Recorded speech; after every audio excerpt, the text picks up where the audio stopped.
మనకు ఈ వాగ్దానములు కనుక దేవుని భయముతో పరిశుద్ధతను సంపూర్తి చేసుకోవచ్చు. శరీరములను ఆత్మలను కలిగిన సమస్త కల్మషం నుండి మనలను పవిత్రులుగా చేసుకుందాము. ఇది చాలా అద్భుతమైన, చాలా అవసరమైన వాక్యం అండి. వాగ్దానం అన్నవి దేవుడి ఇచ్చిన వాగ్దానం చాలా ఉన్నాయండి మనకి. కనుక దేవుని భయంలో జీవించాలి. ఒకటి పరిశుద్ధతను సంపూర్ణ చేసుకోవాలట. మనకి మన పాపలను పరిశుద్ధంగా చేశారు.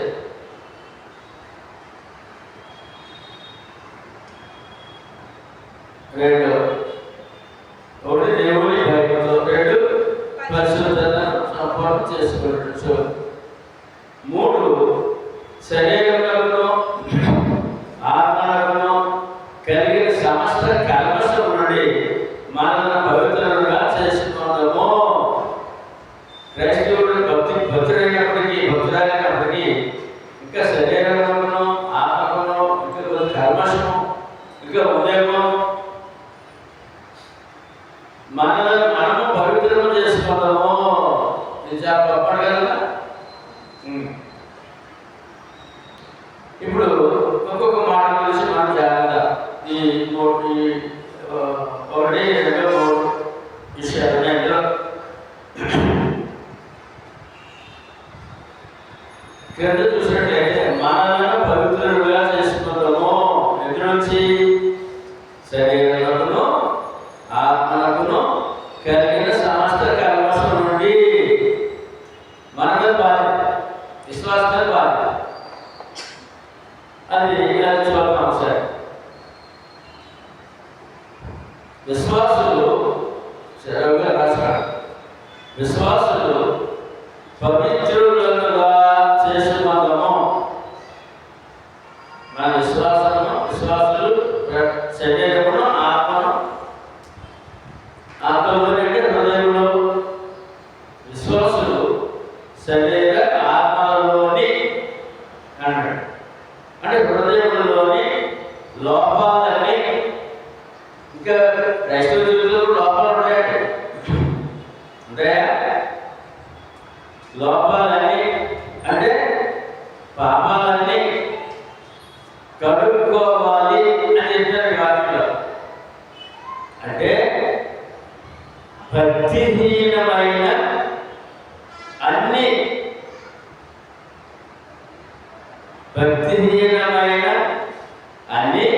రాజీ పడి, అంటే పర్లేదు కొన్ని విషయాలు పర్లేదు అని అంటారు కదా. రాజీ పడి భక్తిహీనమైన అన్ని రాజీ పడిపోయే ధోరణుల నుండి, శరీర వాంఛల నుండి ఖచ్చితంగా వేరైపోవాలి.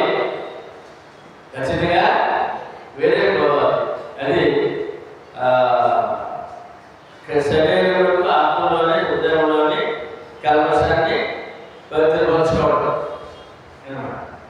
అంటే శరీర ఆశలు ఉన్నాయి కనుక ఎన్నో ఉన్నాయి.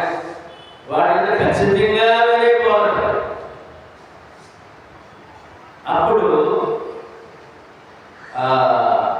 మనల్ని పవిత్రపరచుకోవాలనే దానికి అర్థం ఉందన్నమాట. లేదంటే కొంత పాపం కొంత పుణ్యం కలిపి మనం ఆరాధన సేవ అంటే దేవుడికి ఇష్టమో కాదు అని చెప్పడం. దాని కొన్ని విషయాలు చదువుతాం. ఏంటి కొరింథీయులకు రాసిన రెండవ పత్రిక 6వ అధ్యాయము 14 నుంచి పాత అనుభవం చరిత్రకి వెళ్ళాలి. 6వ అధ్యాయం 14 ఏంటి ఖచ్చితంగా శరీర వాంఛనలు ఖచ్చితంగా వెళ్ళిపోవాలంటే ఏంటని అంటే 14 చెప్తారనమాట. మీరు అవిశ్వాసంతో జోడుగా ఉన్నప్పుడు నీటికి దుర్నీతితో ఏమి సాగత్యమో, వెలుగులకు చీకటితో ఏమి గుర్తు, క్రీస్తులకు వెలియాలతో ఏమి సంబంధమో, అవిశ్వాసానికి విశ్వాసానికి పాల్గొంది, దేవుని ఆలయ విగ్రహంతో ఏమి పొందిక, మనము జీవగల దేవుని ఆలయంగా ఉన్నాము. అది ఇవన్నీ ఎన్నమాట విశ్వాసకి ఇవన్నీ దాచబడతాయి. అందులో మనం కలగకూడదు. అవి కలుపుని ప్రయాణం చేయాలి. బయట కలుపుని ప్రయాణం చేస్తే రాజీ భారత అన్నమాట. ప్రభుత్వ పనులు ఎలాగైనా మాట్లాడితే ఎలాగైనా మాట మంచిది కాదు.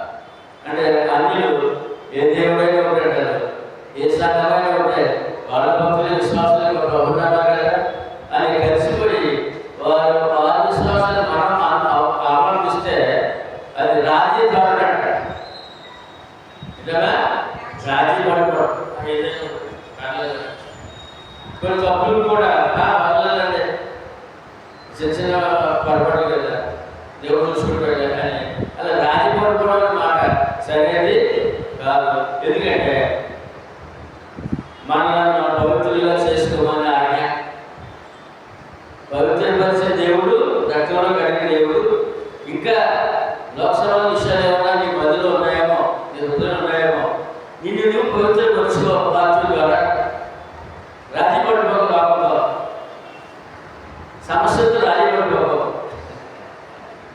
చాలా పొరపాటు అని అంటే మనం వెనకేళ్ళ ఆరోగ్యాలు కూడా చూసాం. ఎందుకంటే మనం పరిశుద్ధులు అంటాడు. ఈ మాట క్రైస్తవుడికి చెప్తుంది, క్రీస్తు సంఘానికి అందరు కాదు. పరిశుద్ధులు అనే మాట అందరికి చెప్తుంది. హెబ్రీయులకు రాసిన పత్రిక 3:1 చూడండి ఎలా చూసినాడు భక్తుల్ని.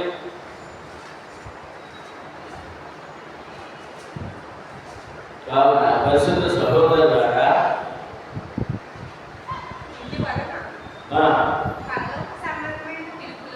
ఇందువలన పరలోక సంబంధమైన పిలుపులో పాలు పొందిన పరిశుద్ధ సహోదరులారా. ఎవరంటే క్రైస్తవుడు పరిశుద్ధుడు సహోదరుడు సహోదరి. ఆ డిగ్రీ మందే లోకల్ కాదండి, మసాయం కాదండి.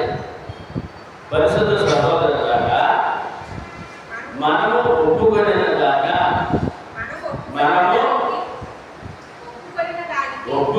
దానికి అపోస్తలుడును ప్రధాన యాజకుడైన యేసు మీద లక్ష్యం వచ్చాడు. లోపల రాజీ పడుకుంటారంటే మన చేయము, మన లక్ష్యం ఎక్కడ ఉండాలి? యేసు మీద ఉండాలి. యేసు మీద ఉన్నటువంటి వాక్యమైన దేవుడే, వాక్యం మీద ఉండాలి. వాక్యం మీద లక్ష్యం ఉన్నప్పుడు ఈ లోక్సభ విషయాలు ఏమి కూడా మనం తెలిసేకుండా జాగ్రత్త పడతాం. ఈ పరిశుద్ధత ఎందుకని అంటే ఈ పిలుపు సువార్త పరలోక సంబంధమైన పిలుపు, లోక సంబంధం కాదు. లోక సంబంధం కాదు, పరలోక సంబంధం పిలుపు సువార్త అంటే. అందుకని పరిశుద్ధులుగా తీర్చాడు రక్తంలో, పరలోకానికి అరువుగా తీర్చాడు. కనుక లోకంతో పాపంతో రాజీ పడకుండా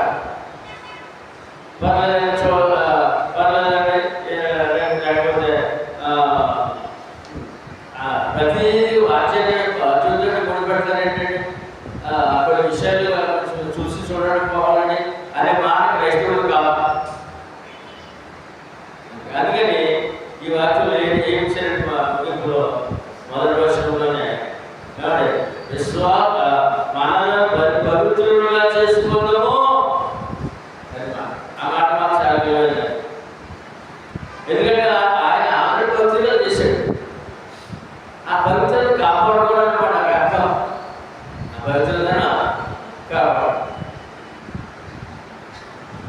మొదటి 1:7 ఎలా పవిత్రం చేశాడు ఆయన?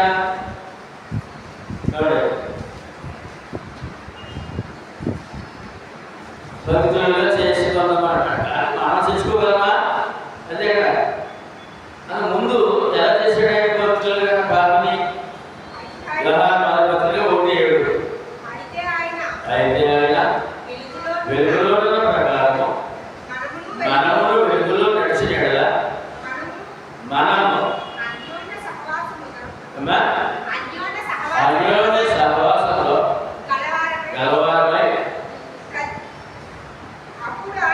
అప్పుడు ఆయన కుమారుడైన యేసు రక్తము ప్రతి పాపం నుండి మనల్ని పవిత్రంగా అంటే ఆల్రెడీ చేశాడు.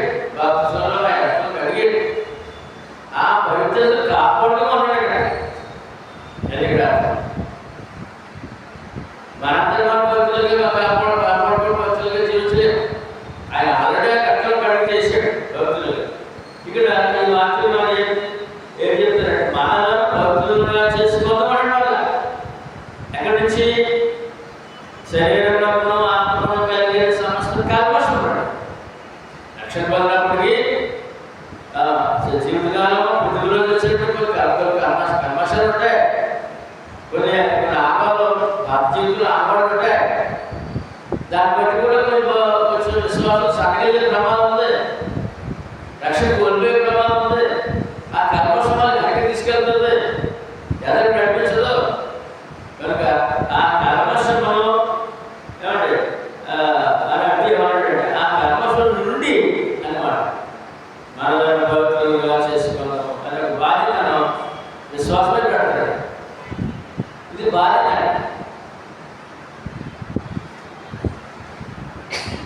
ఎలా కడిగాడు ఆయన? కడగడానికి ఆయన ఏం చేశాడు అని అంటే మత్తయి సువార్త 26:26. ఇప్పుడు మనం ఎలాగ దాన్ని కాపాడుకోగలం?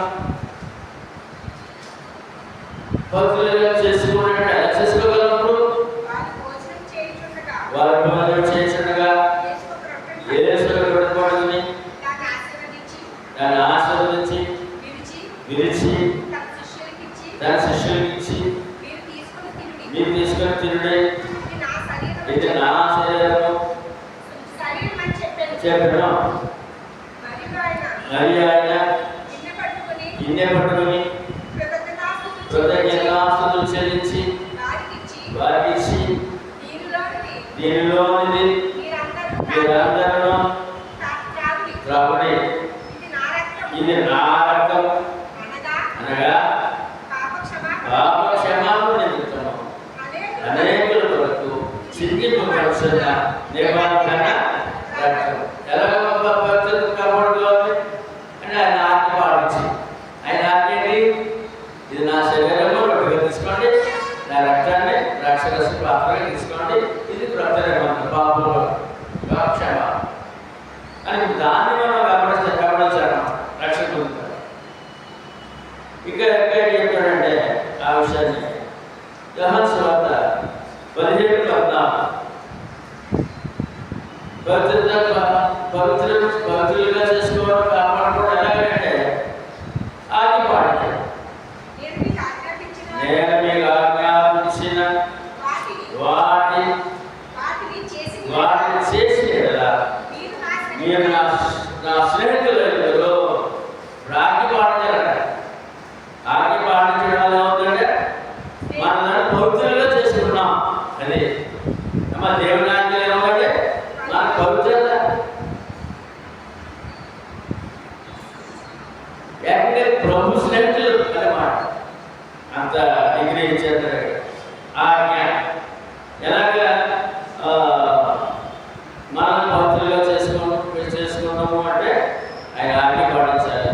ఆయన ఇచ్చిన ఆజ్ఞ ప్రభురాత్రి భోజనము, ఆరాధన, ఇంకా తదితర ఆజ్ఞలు ఉన్నాయి. ఆయన పాటిస్తూ వాటి జీవిస్తూ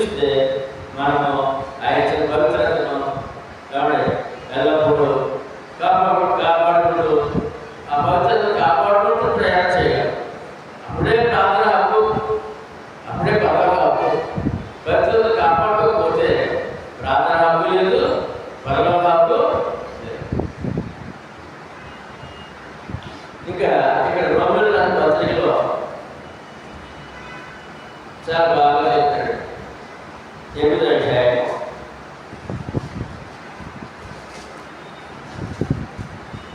8వ అధ్యాయం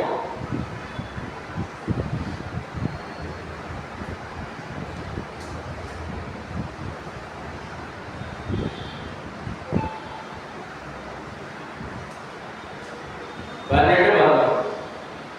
కాబట్టి సహోదరులారా, శరీరానుసారముగా ప్రవర్తించడానికి మనం శరీరమునకు రుణస్థలము కాదు. రక్షణ పొందిన తర్వాత శరీరానుసారముగా అంటే మా పొలవాడి మా మాతవాడి ఆచార్యాలన్నీ ఉన్నాయి కదా, ఎన్ని వల్ల మన జీవితంలో రాకూడదు. బాగా జీవితంలో అలాగే ప్రతి విషయానికి ఏమంటూ ప్రార్థించాడు. ఎదురు చూడడం, మహత్వాలు చూడడం ఎన్ని ఉన్నాయి కదా, అన్నిటికీ మనం ప్రార్థించాడు. పాత జీవితంలో కుటుంబ జీవితంలో ఉన్న విషయాలు మనకి ఏం అవసరం లేదు అని మళ్ళా అదే. కాబట్టి సహోదరులారా, శరీరానుసారంగా ప్రవర్తించడానికి మనము శరీర రుణస్థలము కాదు. మీరు శరీరానుసారంగా ప్రవర్తించిన నిజమా మనం ఆత్మానుసారులు, శరీరానుసారము కాదు. మీరు శరీరానుసారంగా ప్రవర్తించిన చావవలసిన వారెందురు అంటే మళ్ళీ అక్కడ శరీరానుసారంగా ఆలోచించమనుకోండి. ఎవరి పొలవని మన ఆచారాలని అవి కూడా లేకపోతే ఎలాగండి. సరే మన పక్కనే పెళ్లి చెప్తున్నాడు అక్కడ శనగలు పెట్టి ఇది చేస్తారు. మరి మీ అమ్మమ్మ ఏం తెలుసా, ఎంత బాధపడుతుంది మరి గదిలో తీసుకెళ్ళి మరి ఏంటంటే రక్షణ పొందారు కదండి, మళ్ళీ ఏంటి గౌరవం అంటే మళ్ళీ శనగలు అంటే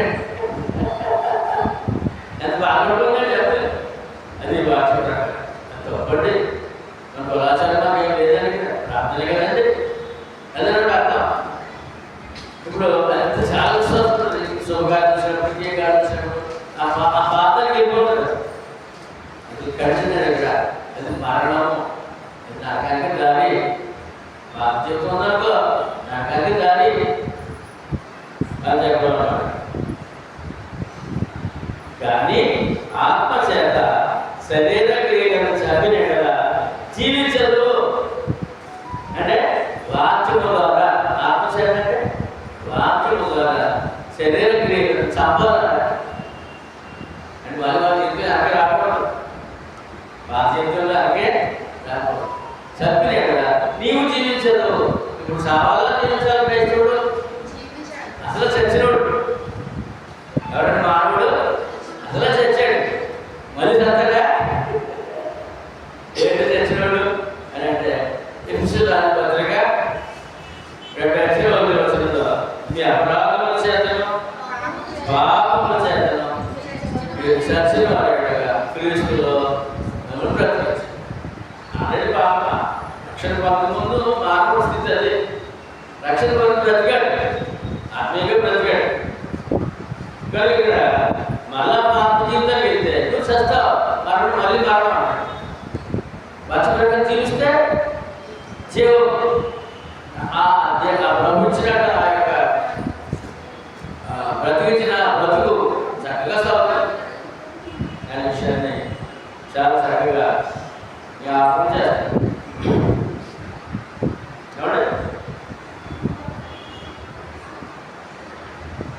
గలతీ 5:16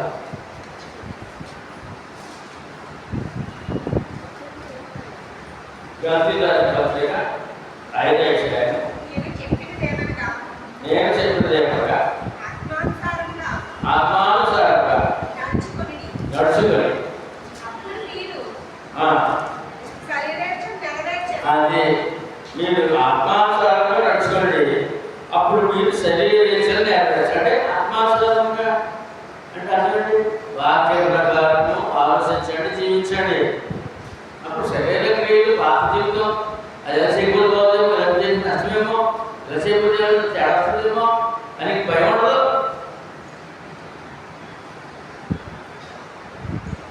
నిజంగా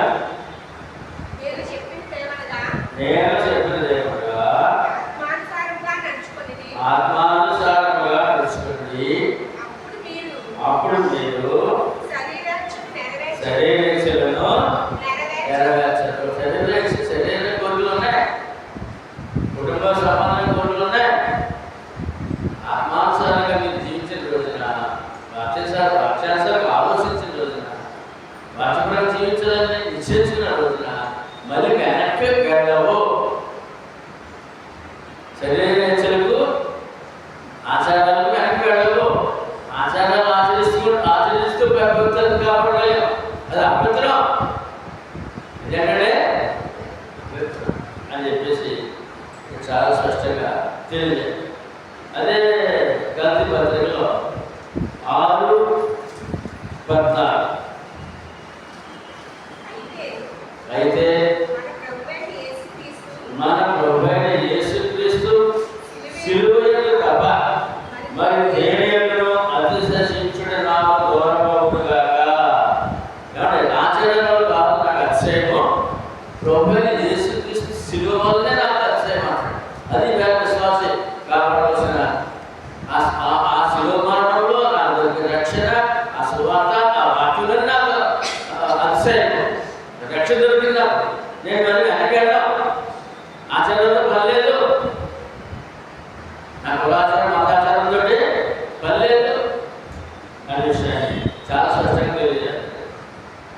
మన ప్రభువైన యేసుక్రీస్తు సిలువయందు తప్ప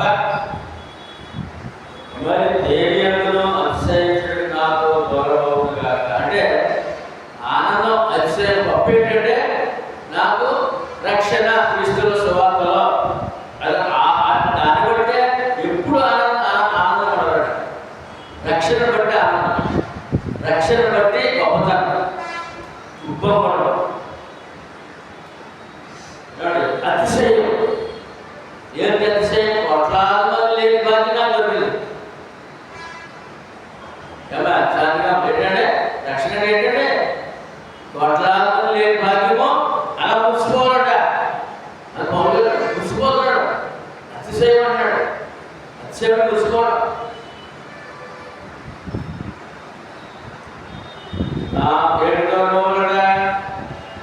తప్ప మరి దేనియందును అతిశయించుట నాకు దూరమవును గాక.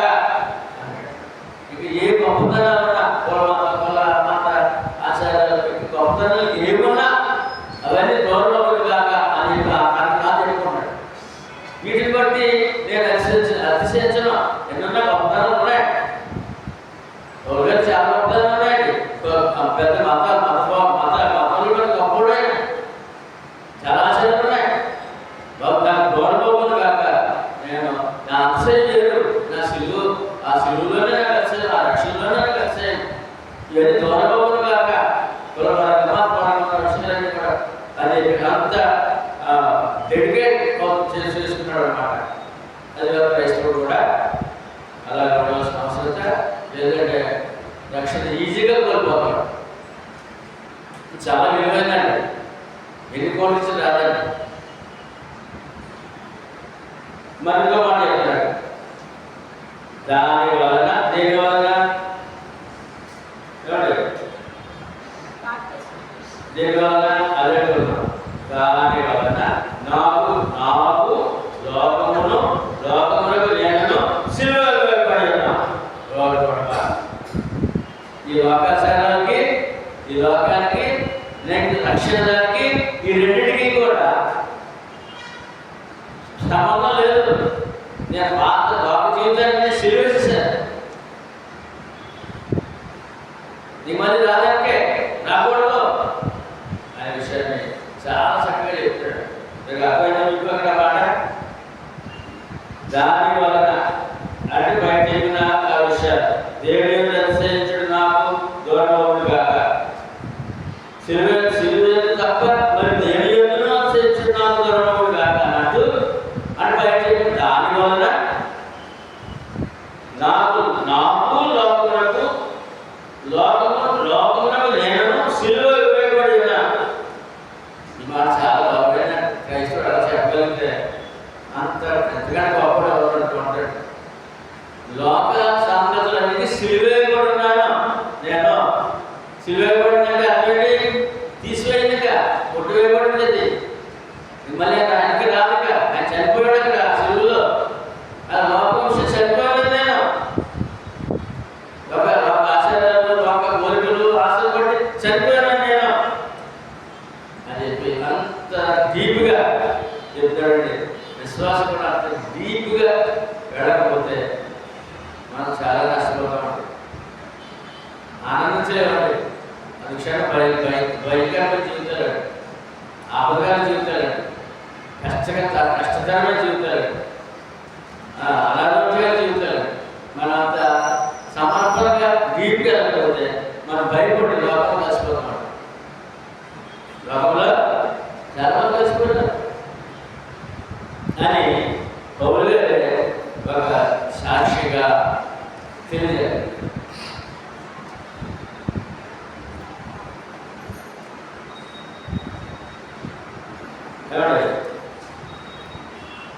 ఇంకా ఇందులో ఏమన్నాయంటే,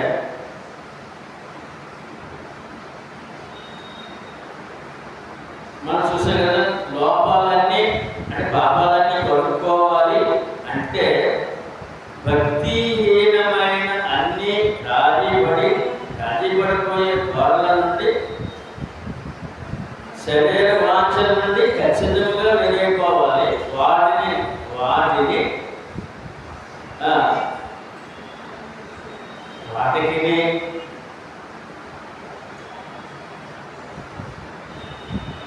మరింతగా ద్వేషిస్తూ, లోక సంతోషాలు మరింతగా ద్వేషిస్తూ, లోక సంతోషాలు ద్వేషిస్తున్నా లేకపోతే ఆశిస్తున్నా, క్రైస్తవ జీవితంలో లోక సంతోషాలు ద్వేషిస్తూ ప్రయాణం చేయాలా, ఆశిస్తూ ప్రయాణం చేయాలా? ద్వేషమా ఆశ? ఏంటి దేశం? లోక సంగతి. ద్వేషిస్తూ ఆశిస్తూ కాదు. చాలా విషయం పడుకోవాలి. ఏమండి? వేరే పోవాలంటే వాటిని నానాటికి మరింతగా, నానాటికి రోజు రోజుకి మరింతగా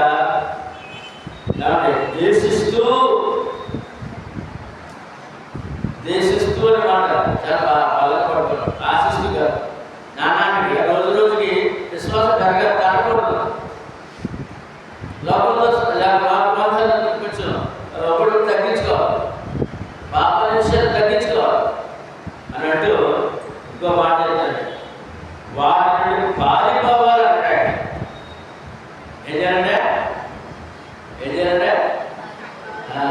అంటే ఏదైనా ఆపదాన్ని ఆలోచన చేయాలంటే పారిపోతాం కదా అక్కడి నుంచి. అంటే ఇప్పుడు ఈ అవసరమైన విషయాల్లో క్రైస్తవుడు ఏమైతే అక్కడ ఏమవుతాడంటే అసలు ఆపద పడిపోతాడు. అక్కడ ఆత్మీయంగా పారిపోవాలి. కొరింథీ పత్రికలో మాట చెప్పాడు, పారిపోవడం మాట.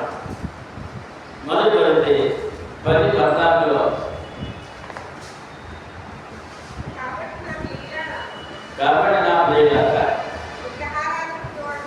విగ్రహాల దూరంగా చెప్పండి. అలాగే మన శరీర సంబంధమైన పాత క్రియలు పారిపోవడం, అవి చేసుకుంటూ విశ్వాసం కాదు, అవి చేసుకుంటూ విశ్వాసం కాదు. అది ప్రయోజనకరమైంది. పాత జీవితాన్ని అనుసరిస్తూ విశ్వాస జీవితం కొనసాగడం అది సరైన కాదని మనం మన పవిత్రులుగా చేసుకోవడము ఒక బాధ్యత, క్రైస్తవ బాధ్యత, విశ్వాస బాధ్యత. పవిత్రులు చేసుకున్నామా మళ్ళీ అడ్డించుకున్నామా పాపం. అందుకని యాకోబు పత్రికలో ఏం చెప్పారంటే 1:27 ఇహలోక మాలిన్యం దానికి అంటకుండా అది అప్పుడు అర్థం. ఇహలోక మాలిన్యము ఏమన్నా కావాలా? మురుకుంట పాపం, మన చుట్టూ పాపమే, అడుగడికి పాపమే, మన చుట్టూ పాపమే. అది అంటించుకోకుండా అది ఇది కాదు. కాబట్టి మనల్ని పవిత్రులుగా చేసుకోవాలనే మాటకి ఎలా మారిలా కాకుండా తన్ను తాను కాపాడుకోవాలి. ఎవరు కావాలి? రక్షణ అందరికి సమానం. ఆ రక్షణ కాపాడు బాధ్యత ఎవరు కావాలి? ఇది సామాన్యం కాదు. ఎందుకంటే ఎన్ని కోట్లు ఇచ్చినా దొరకని లోకమంతా తిరుగుతాడు మానవుడు, పాపాలు పడుతుంది. లోకమంతా తిరుగుతాడు, పాపాలు పడుతున్నాడు. ఎక్కడ దొరకదు? 33 కోట్ల 33 లక్షల 33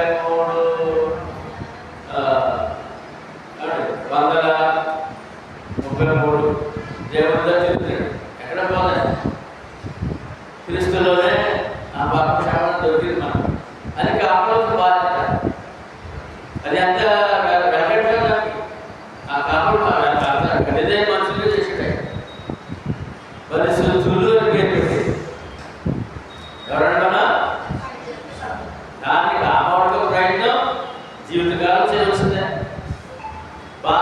జీవితం ఏముంది అని అంటే ఇక్కడ పొలంలో మనలో ఉన్న ఆచరణ వస్తాయి బయటికి. ఇంకోసారి వస్తాయి కదా, వస్తాయి. వాటిని వీటిని కూడా చేసేది ఎవరేముంది? ఇది మార్గం విశాఖ మార్గం రెండింటి ప్రయాసం. అలా వద్దన్నాడు ఇక్కడ. అలాగా వద్దు, నీ పవిత్రతను నీవే కాపాడుకోవాలి. తర్వాత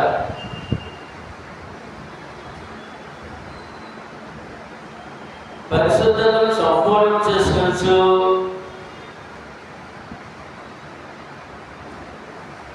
పరిశుద్ధతను సంపూర్ణం చేసుకోవచ్చు అనే మాట ఏంటంటే ముందేమో మన పవిత్రులుగా చేసుకోవచ్చు. కింద చెప్తాను ఆ వాక్యాలు 7వ వచనంలోనే. రెండో మాట పైకి ఉంది, పరిశుద్ధతను సంపూర్ణం చేసుకోవచ్చు. రెండో మాట పరిశుద్ధతను సంపూర్ణము చేసుకోవచ్చు. అందరూ చూసా 3 ఎలా సంపూర్ణం ఉంది అని అంటే మన పరిశుద్ధులమని దేవుడు మొదలు చేశాడు. ఎలా సంపూర్ణం ఉంది? ఆయన లక్ష్యం వచ్చి దీనికి 3:1 ఆయన లక్ష్యం వచ్చి యేసు మీద లక్ష్యం అంటే పరిశుద్ధతను సంపూర్ణం చేసుకోవాలంటే అలా చూసి ప్రయాణం చేయాలి. ప్రయాణం ఎక్కడికి? పరలోకం. 14 యేసు నేనే మార్గమును సత్యమును జీవము, నాతోనే తప్ప ఎవరు చదివేందుకు ఆ ప్రయాణం అన్నమాట. పరిశుద్ధతను సంపూర్ణం చేసుకోవచ్చు. పరిశుద్ధులు ఆ మాట ఎప్పుడు మన మీద ఉండాలంటే మనం ఉండాలి. మొదలు నేను పరిశుద్ధుడినే, పరిశుద్ధురాలనే. క్రీస్తులో ఆ బాధ్యత నాకు ఇచ్చాడు. అయినా నేను బాధ్యత కాదు. ఆ పరిశుద్ధులను సంపూర్ణం చేసుకోవాలట. అంటే గోల్ ఉందన్నమాట. అలా చూస్తూ ప్రభువు చూస్తూ ప్రయాణం. శ్రమ వచ్చిందా, శోభ వచ్చిందా, కష్టం వచ్చిందా, ఏమంటే యేసు ప్రభు నేను అనిపిస్తున్నాను అనాలి. యేసు ప్రభు శ్రమగా అవమానాన్ని నేను అనిపిస్తున్నానా అనాలి. అనగలిగితే నువ్వు ధైర్యంగా ప్రయాణం చేయగలవు. ఏమంటే యేసు ప్రభు కష్టాలు ఉన్నాయా? మనకి ఉన్నాయా? యేసు ప్రభు అంటే అవమానాలు ఉన్నాయా? యేసు ప్రభు అంటే గాయాలు ఉన్నాయా? అది నువ్వు నాకు చేయగలన్నా నేను పట్టించుకోలేదు.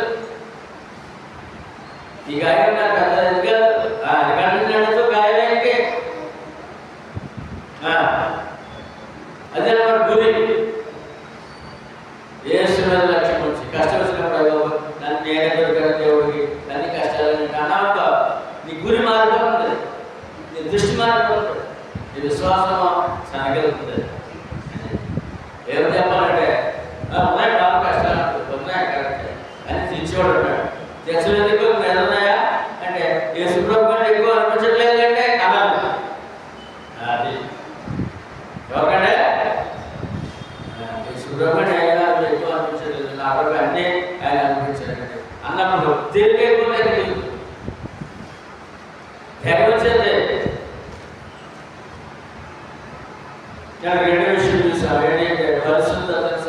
సంపూర్ణం చేసుకోవాలి. ఏమండి? సంపూర్ణము చేసుకోవాలి. పరిశుద్ధతను సంపూర్ణం చేసుకోవాలి. తగ్గకూడదండి, ఇంకా పెరగాలి. పరిశుద్ధత పెరగాలి అంటే వాక్యం ప్రకారము ప్రతి అడుగు వేయాలి. అంటే ప్రతి ఆలోచన దేవుని పక్షాన ఉండాలి, ప్రతి అడుగు దేవుని పక్షాన ఉండాలి, ప్రతి మాట వాక్య ప్రకారము మాట నడక ఆలోచన అంతా దేవుని పక్షాన ఉండాలి. వారమంతా వారు ఆలోచించి ఒక గంట దేవుడు ఆరాధన వచ్చింటే కానీ దాన్ని ఏమన్నారంటే పరిశుద్ధతను సంపూర్ణం చేసుకోవాలి. అది మనకు తరగకూడదు, ఆ పరిశుద్ధత తరగకూడదు. అప్పుడు ప్రార్థన శక్తి ఉండదండి, ఆరాధన విలువ ఉండదండి. దేవుడు ఆ కష్టాలు సాధారణ దొరికేస్తాం అనమాట. కష్టాలు నష్టాలు సాధారణ దొరికేస్తాం. ఆ పరిశుద్ధతను సంపూర్ణం చేసుకోకపోతే ఏడు తక్కువ వస్తే ఆయన కడిగి రక్తంలో కడిగాడు కదా, అది చాలా విలువైనది అనే విషయాన్ని రెండో మాట చెప్తున్నారు. తర్వాత ఇంకొక మాట, దేవుని యందు భయముతో, ఎందుకంటే భయముతో ఎప్పుడు రాసిన పత్రిక 12:28 దేవుని యందు భయముతో అందువలన మనము నిశ్చలమైన రాజ్యమును పొంది దైవ కృప కలిగి ఉన్నాము. ఆ కృప కలిగి వినయ భయభక్తులతో దేవుని సేవ చేయాలంటే ఇప్పుడు భక్తి కదండి, లోకమంతా భక్తి వల్లే, భయం లేదు భక్తి. ఏ భక్తి పనికిరాదు. అందుకని ఇక్కడ దేవుని భయముతో, దేవుని భయముతో మన నడక, మన పడక, మన మాట దేవుడు అంటారా అన్నారు. సో అది జ్ఞాపకం నమ్మకే ఎలా ఉంటాడు ఈ మాట కావాలి వాడి ఈ మాట కావాలి. దేవుని భయముతో వాక్యం చెప్పింది అంటే మళ్ళీ రావాలి. వాక్యం చెప్పింది ఏం చేస్తున్నావు? నేను అంటాను. వాక్యం చెప్పి నేనేం చేస్తాను? అది దేవుని భయము. మరి వాక్యం దేవుడు కదా, వాక్యం చెప్పి నేనేం చేస్తాను? ఇది ఎవరి పరిశీలన అనమాట. అదే భయం, దేవుని భయముతో. ఏమంటే ఇక్కడ అదే చెప్తాడు. ఎందుకు భయము? వినయ భయభక్తులతో దేవునికి ప్రీతికరమైన సేవ చేయడం, ఆయన నచ్చే సేవ చేయాలంటే దేవుని భయముతో ఉంటేనే. నిర్లక్ష్యంగా నిర్లక్ష్యం ఉంటే సేవ చేయలేము. ఏమండి? మనసులోని బయటకోటి ఉండాలన్నమాట. పరిపూర్ణంగా ఆయన సన్నిధిలో కూర్చోలేము, ఆయన సన్నిధి నడవలేము, ఆయన ఆగి పాటించలేము. దేవుని భయముతో ఉన్నప్పుడు ఖచ్చితంగా పాటించగలం. ఆ సన్నిధి కోరుకోగలం, ఆరాధన విలువ తెలుసుకోగలం, వాటి విలువ తెలుసుకోగలం. ఏమండి? ఆ యొక్క సేవ విలువ మనం తెలుసుకుని సేవ చేయగలం. సేవ చేయాలంటే దేవుని భయపడేది ఏంటంటే సేవ చేయాలి. వినయ భయభక్తులతో ప్రీతిగా ఆయన ఇష్టమైన సేవ. మరి మన రక్షణ కాదు అన్నట్టు.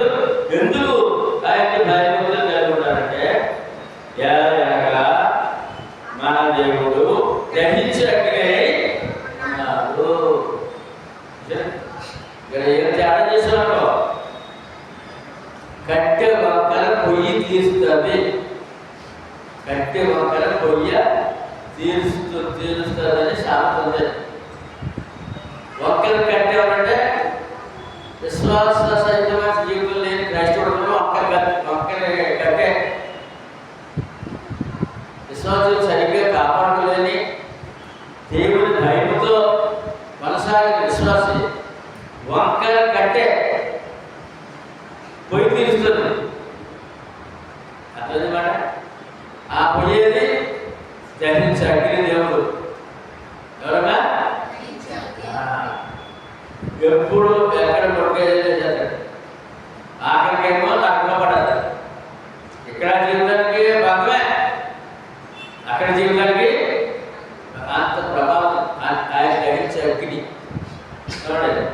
లోకమంతా ఈ విషయం తెలియకుండా ప్రయాణం చేస్తాడు.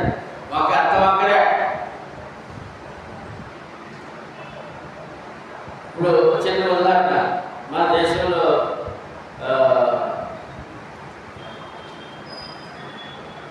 కాశ్మీర్లో మన ఉగ్రవాదులు అమాయక ప్రజల్ని చంపేశారు.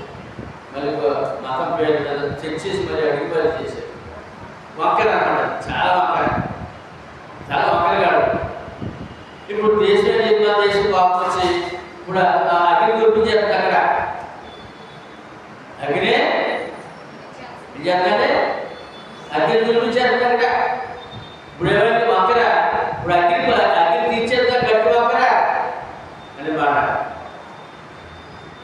ఎవరైనా సరే ఆ అగ్ని ఎవరైనా వేసుకున్నారు మాట.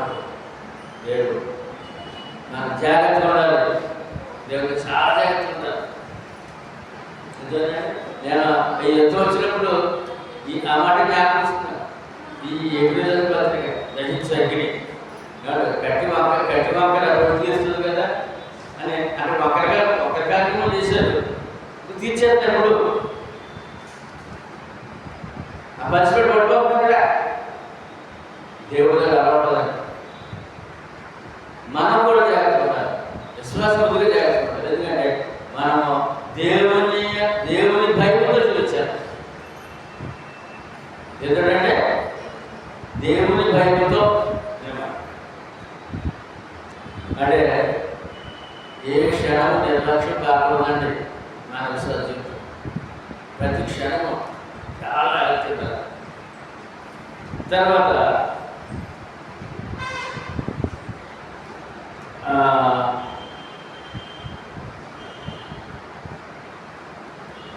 ఒకటి, రెండు, మూడు చూసామండి. దాంట్లో మాట్లాడతాం. కీర్తన 128, 1-4. కీర్తనకారుడు ఏం చేస్తున్నాడు? దేవుడి భయంతో జీవిస్తే లాభమా నష్టమా? యెహోవా భయభక్తులు గలవాడు, ఆయన త్రోవలను నడిచేవాడు. యెహోవా భయభక్తులు కలిగి ఉంటే ఏం చేయాలంట? మతం అనకూడదట. యెహోవా దేవుని భయభక్తులు కలిగిన వాడు మతం అనకూడదట. త్రోవ మార్గం, దైవ మార్గం. త్రోవలను నడిచేవాడు వాక్యం ప్రకారం నడుచువారు ధన్యులు. మన ఎవరు భయభక్తులు కలిగి త్రోవలు నడిచేవాడు ధన్యులు. మనం ఆ భయం ఎప్పుడు దేవుడి పట్ల మన అవసరం తీరిపోయి కాదండి. దేవుడిని మన అవసరం తీరిపోవాలి కాదండి. నిత్యుడే ఆయన శాశ్వతంగా ఆయన ఉంటాం. శాశ్వత కాలం ప్రాణాలు దేవుడిది. సదాకాలం ఆయన ఉండే వరపడిచ్చాడు మనకి. అందుకే ఇక్కడ కావాలా ఆత్మకు కూడా కావాలి మరి. అందుకని యెహోవా భయభక్తులు కలిగి ఆయన త్రోవలను నడిచేవారు అందరూ తండ్రి. నిశ్చయముగా నీవు నీ చేతుల కష్టాలను అనుభవించదు, నీవు ధన్యుడు, నీకు మేలు కలిగి. ధన్యుడు మేలు, ధన్యుడు మేలు. ఎందుకంటే దేవుని భయంతో జీవిస్తే, దేవుని భయంతో జీవిస్తే లాభం నష్టం లేకుండా అనే విషయం మనం చూస్తున్నాం. తర్వాత ఫస్ట్ మాట చెప్పారు కదా, ఈ వాగ్దానం మాట్లాడాలి. 1వ వచనం మొదటి చరణం మొదటి వరుస. ఈ వాగ్దానం మాట్లాడాలి. క్రైస్తవుడు ఏమన్నాయి? ఈ వాగ్దానం మాట్లాడాలి. వాగ్దానం చేసేవాడు నమ్మదగిన వాడు. కష్టాలు సుఖాలు అన్నింటిలో కూడా ఆయన పాత్ర ఉంది మన జీవితాలు. ఎందుకంటే కొరింథీయుల 10:13 ఆయన నమ్మదగిన వాడు. వాగ్దానం చూద్దాం. కష్టాల్లో వాగ్దానం పెట్టి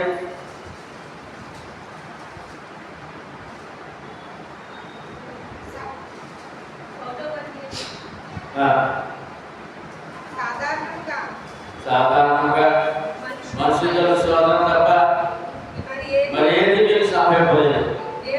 దేవుడు నమ్మచాడే నమ్మగల నమ్మదగిన వాడు.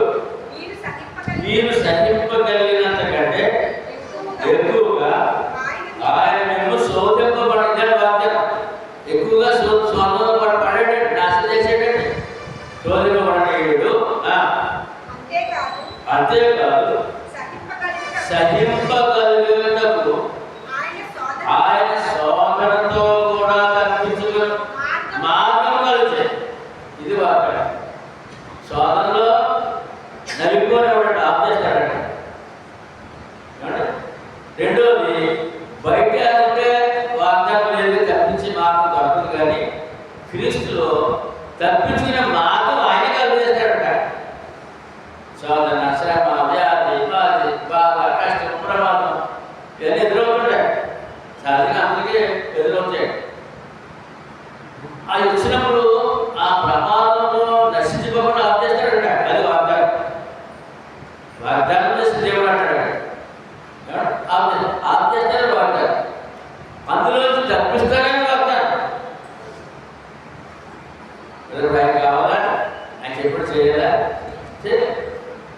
నమస్సా అని చెప్తూ మనకి ఇక్కడ ఏం చెప్తారంటే, కొరింథీయుల పత్రిక 2 విషయాలకి జ్ఞాపకం చేస్తారు. 6వ అధ్యాయంలో సంగతి ఇక్కడ జ్ఞాపకం చేస్తారు.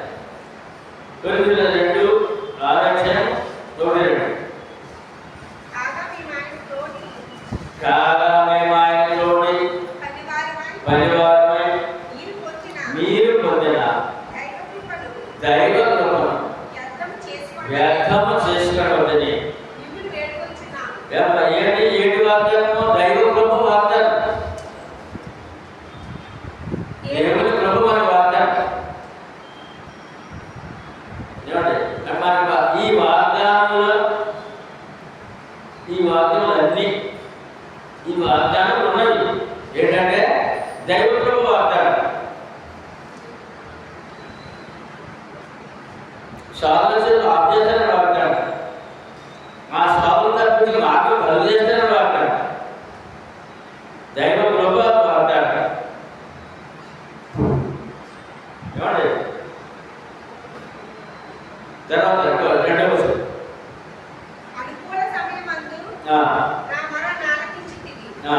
రక్షణ దినమందు నిన్ను ఆదుకొంటిని అని ఆయన చెప్పుచున్నాడు కదా. చూసారంటే ఎటువంటి వాగ్దానం రక్షణలో.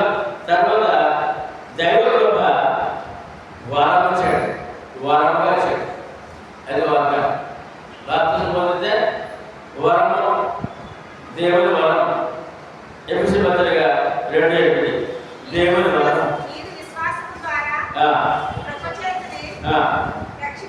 రక్షించబడి ఉన్నారు. ఇది మీ వల్ల కలిగిన కాదు, దేవుని వరమే. ఏంటంటే దేవుని వాగ్దానం. 2వ అధ్యాయం 6-7 వచనాల్లో వరమేంటి? మనది 7 వాగ్దానం.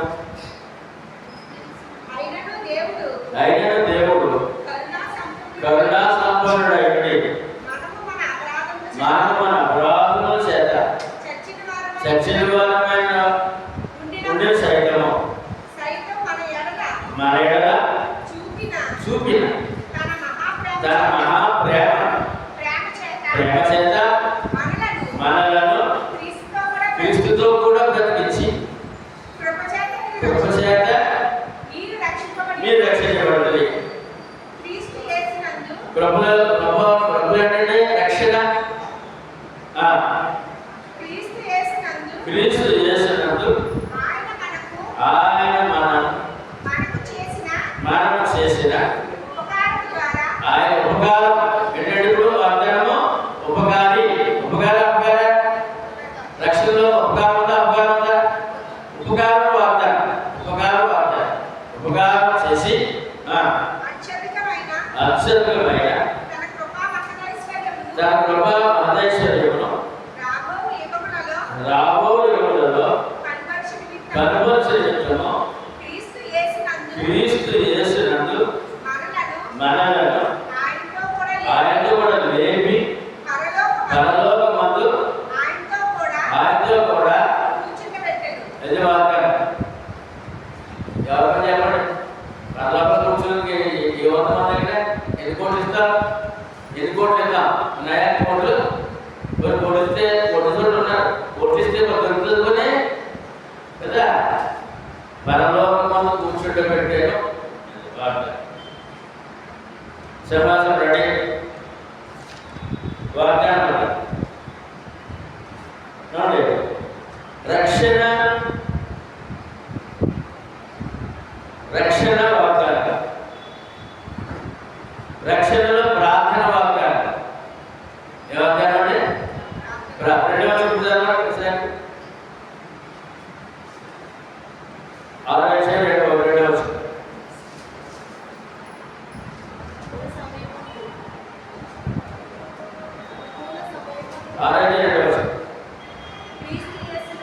క్రీస్తు యేసునందు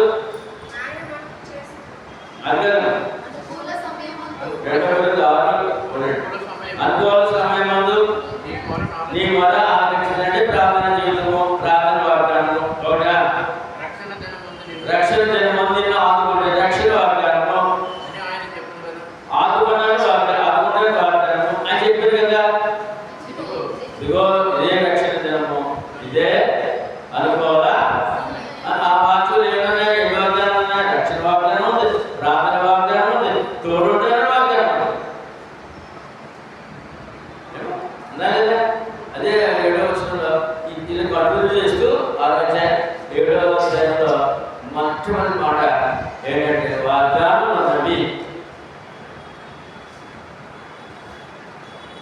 తర్వాత ఈ కూర్చోబెట్టేలో యెషయా చెప్పిన మాట ముందుగా శుభ్రపరిచిన వాగ్దానం అది. ఆ మాటకి యోహాను సువార్త 14:3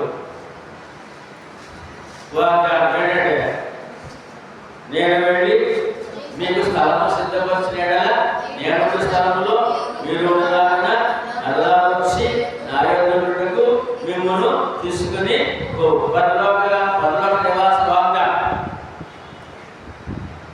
పాటించి చెప్తాడైనా అబద్ధికుడా మనుషుడు అబద్ధికుడు, దేవుడు అబద్ధికుడా? మనుషుడే. ఇది వాగ్దానం అండి. నేను ఉన్న స్థలంలో ఏంటంటే ఆయన సింహాసనం వల్ల ఆయన ఏంటంటే కూర్చోబెట్టాడు. ప్రకటన 3:28లో కూర్చోబెట్టి ఎక్కడ కూర్చోబెట్టాడు? ఏం వేసాడు నీకు? నాకు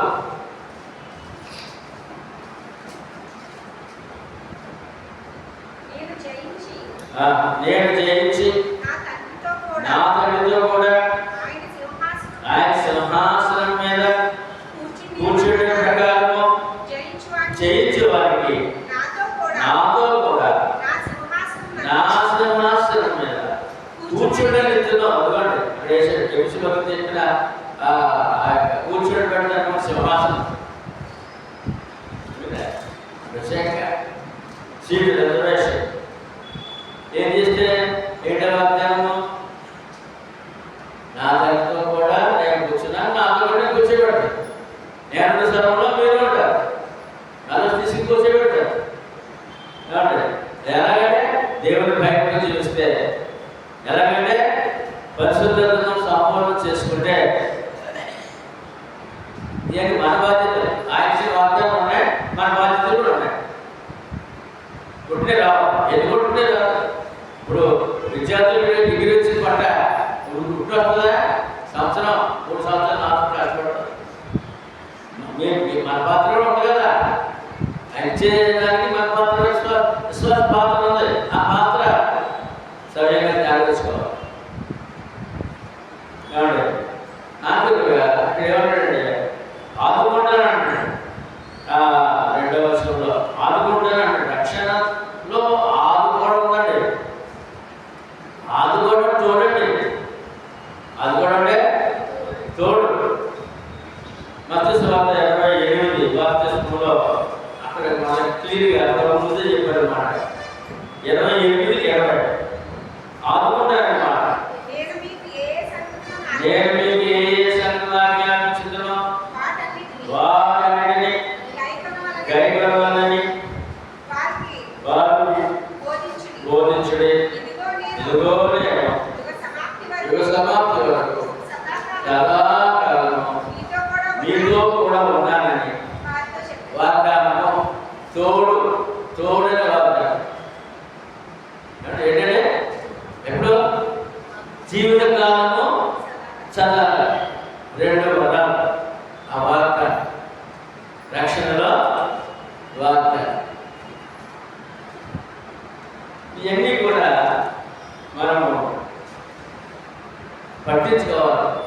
వదిలేయడం కాదు, పట్టించుకుంటేనే ఈ మొదటి వచనానికి మనం బహుళమై ఉంటాం. ఇందులో చెప్పిన వాక్యాలన్నిటికీ కూడా మనం వరపుత్రులుగా ఉంటాం.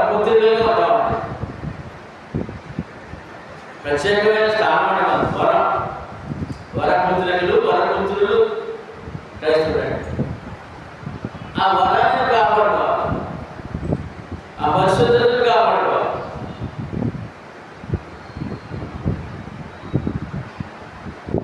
రక్షణ కాపాడుకోవాలి.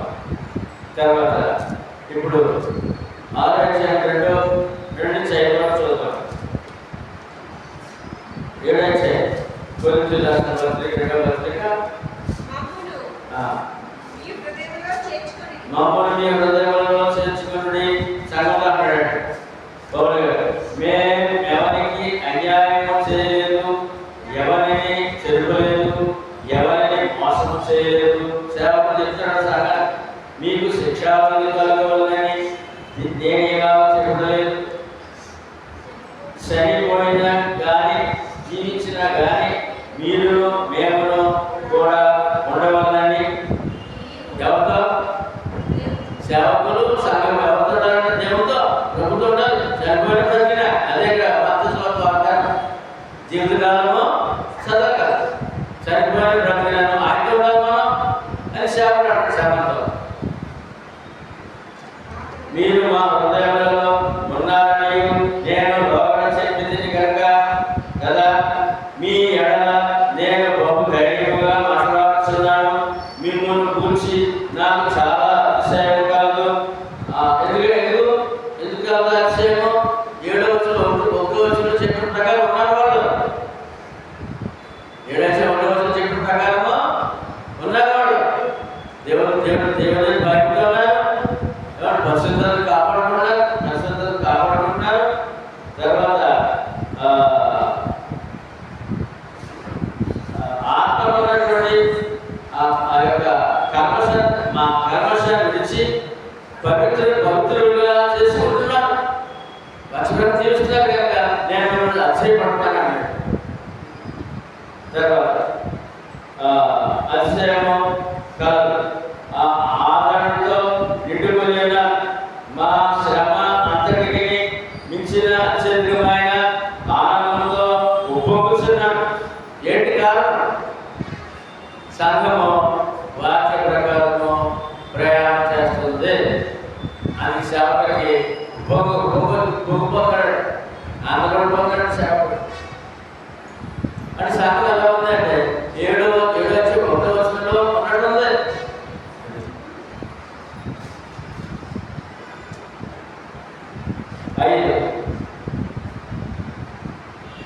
మేము మాసిదోనియాకు వచ్చినప్పుడు మా శరీరం ఏమాత్రం విశ్రాంతి పొందలేదు. ఎటుపోయినా మాకు శ్రమయే కలిగాయి. వెలుపట పోరాటంలో లోపల భయములు ఉన్నాయి అని చెప్పి సేవలో ఉన్నట్టు ఇబ్బంది సంఘానికి తెలియజేస్తున్నాడు పౌలు. 6:7 చూద్దాం. అయినను దీనులను ఆదరించే దేవుడు తీతు రాక వలన మమ్మల్ని ఆదరించే దేవుడు ఎవరంటే ఎప్పుడు అని అంటే దీనులను ఆదరించే దేవుడు. దీనులను దీనులను ఆదరించే దేవుడు తీతు రాక వలన మమ్మల్ని ఆదరించాడు. ఈ శ్రమలో దీనుడు అనే మాట ఎప్పుడు వస్తుంది?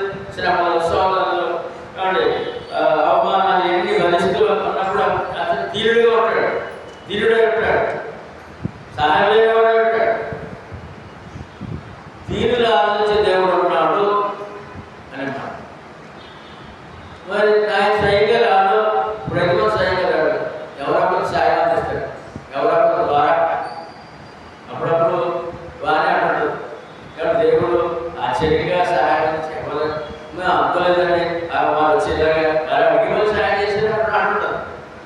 దీనులను ఆదరించి దేవుడు తీతి వలన అంటాడు.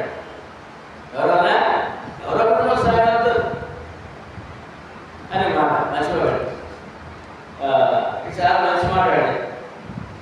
దీనులను ఆదరించి దేవుడు తీతి రాకపోవడం ఆదరించి. ఎలాగ కష్టాలు ఉన్నారు, ఏమంటే బాధలు ఉన్నారు, దెబ్బలు ఉన్నారు, ఆర్థిక సమస్యలు ఉన్నారు, ఆటల బాధలతో ఉన్నాడు. అప్పుడు తీర్పు రావడం వల్ల ఆ లోటు తీరిందంట. 7వ చూద్దాం. తీర్పు రావడం వల్ల మమ్మల్ని ఆదరించడం అంటాడు. దేవుడు ఆదరించాడు అని పంపించి అపోస్తుల కార్యములు ఆ కష్టాలు చూద్దాం సరే. 11వ అధ్యాయము 27-30 సేవల కష్టాలు.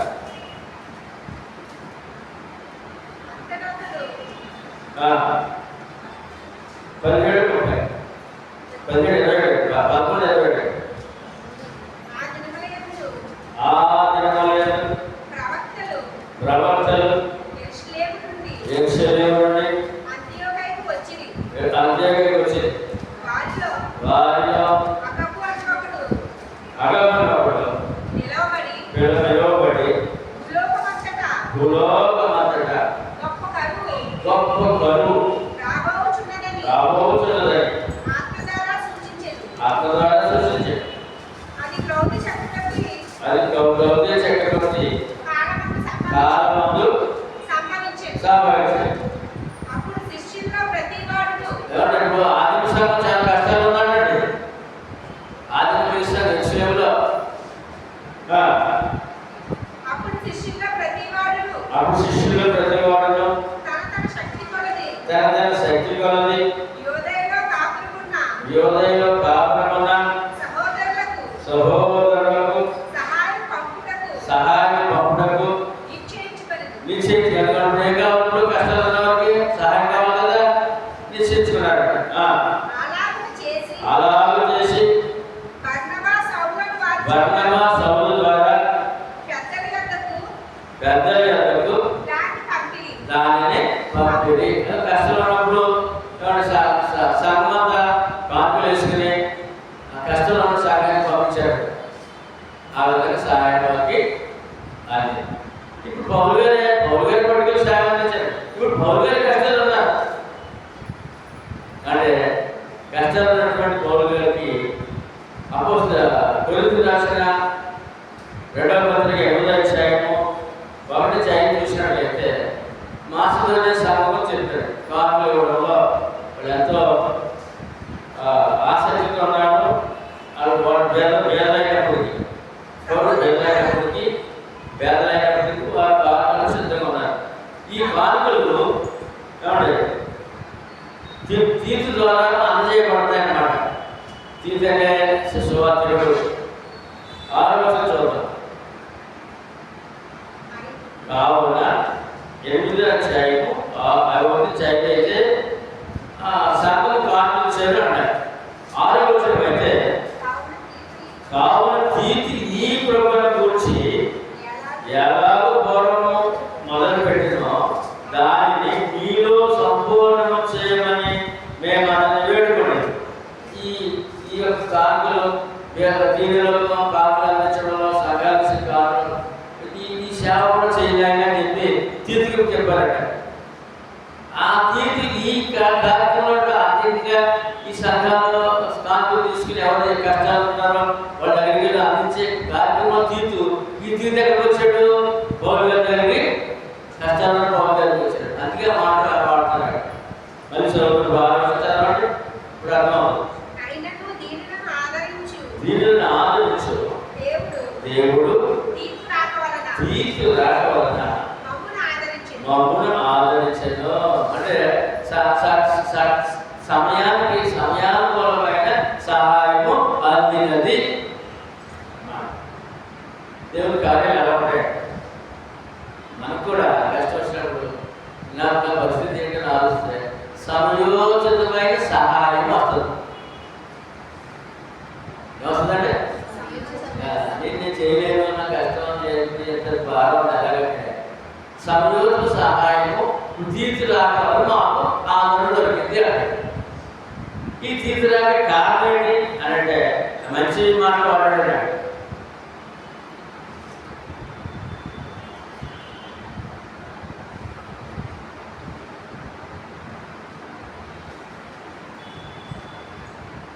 తీతు ఈ కృప ఏర్పాటు పూర్వం మొదలుపెట్టాడు కనుక దాన్ని కొనసాగించమని ఆయన సేవ ఉపయోగించారు. ఆయన కష్ట శ్రమ నుంచి ఆపుతాడు. అది మాట.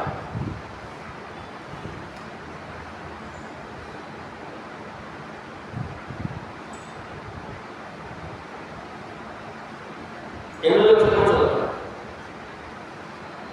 6, 7, 8. 6 చూసారు కదా. 6 ఏముంది? 7. ప్రతి విషయంలో మీరు ప్రతి విషయంలో అనగా విశ్వాసమందును ఉపదేశమందును జ్ఞానమందును సమస్త జాగ్రత్తయందును మీకు మా ఎడలనున్న ప్రేమయందును ఎలాగ అభివృద్ధి పొందుచున్నారో అలాగే మీరు ఈ కృపయందు కూడా అభివృద్ధి పొందినట్టు చూసుకోండి.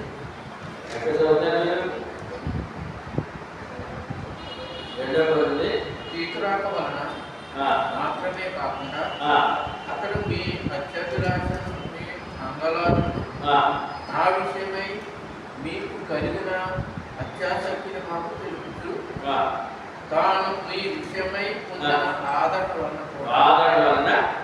కూడా మమ్మల్ని ఆదరించిన కష్టాల్లో ఆదరణ దొరికింది. దేవుడు ఎలా ఆదరిస్తాడో చెప్తారు ఇక్కడ. ఆయన స్వయంగా రావడం, స్వయంగా వచ్చే రోజుల్లోనే మరి ఎవరి ద్వారా ఇస్తారనే మాటలు చెప్తారన్నమాట. ఒక ఎవరొకరు ఆదరణ దొరుకుతుంది. సార్ నేను రాసిన పత్రిక వలన మిమ్మల్ని దుఃఖపెట్టిన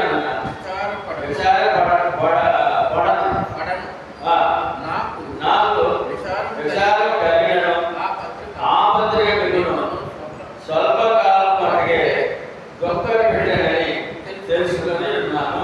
ఇక్కడ ఆయన రాసిన పత్రికలు ఈ సంఘానికి దుఃఖం కలిగించాడు, కష్టం కలిగించాడు. అయినా నేను మీరు మెచ్చుకోవాలని రాశాను. ఎందుకంటే మీరు వాటి ప్రకారం జీవించి ప్రస్తుతం కాపాడుకోవాలి. అందుకని గట్టిగా ఉంటాయి మాటలు, గట్టిగా ఉంటాయి. తర్వాత 9-10 చాలా అద్భుతమైన విషయాలు ఉంటాయి. 9-10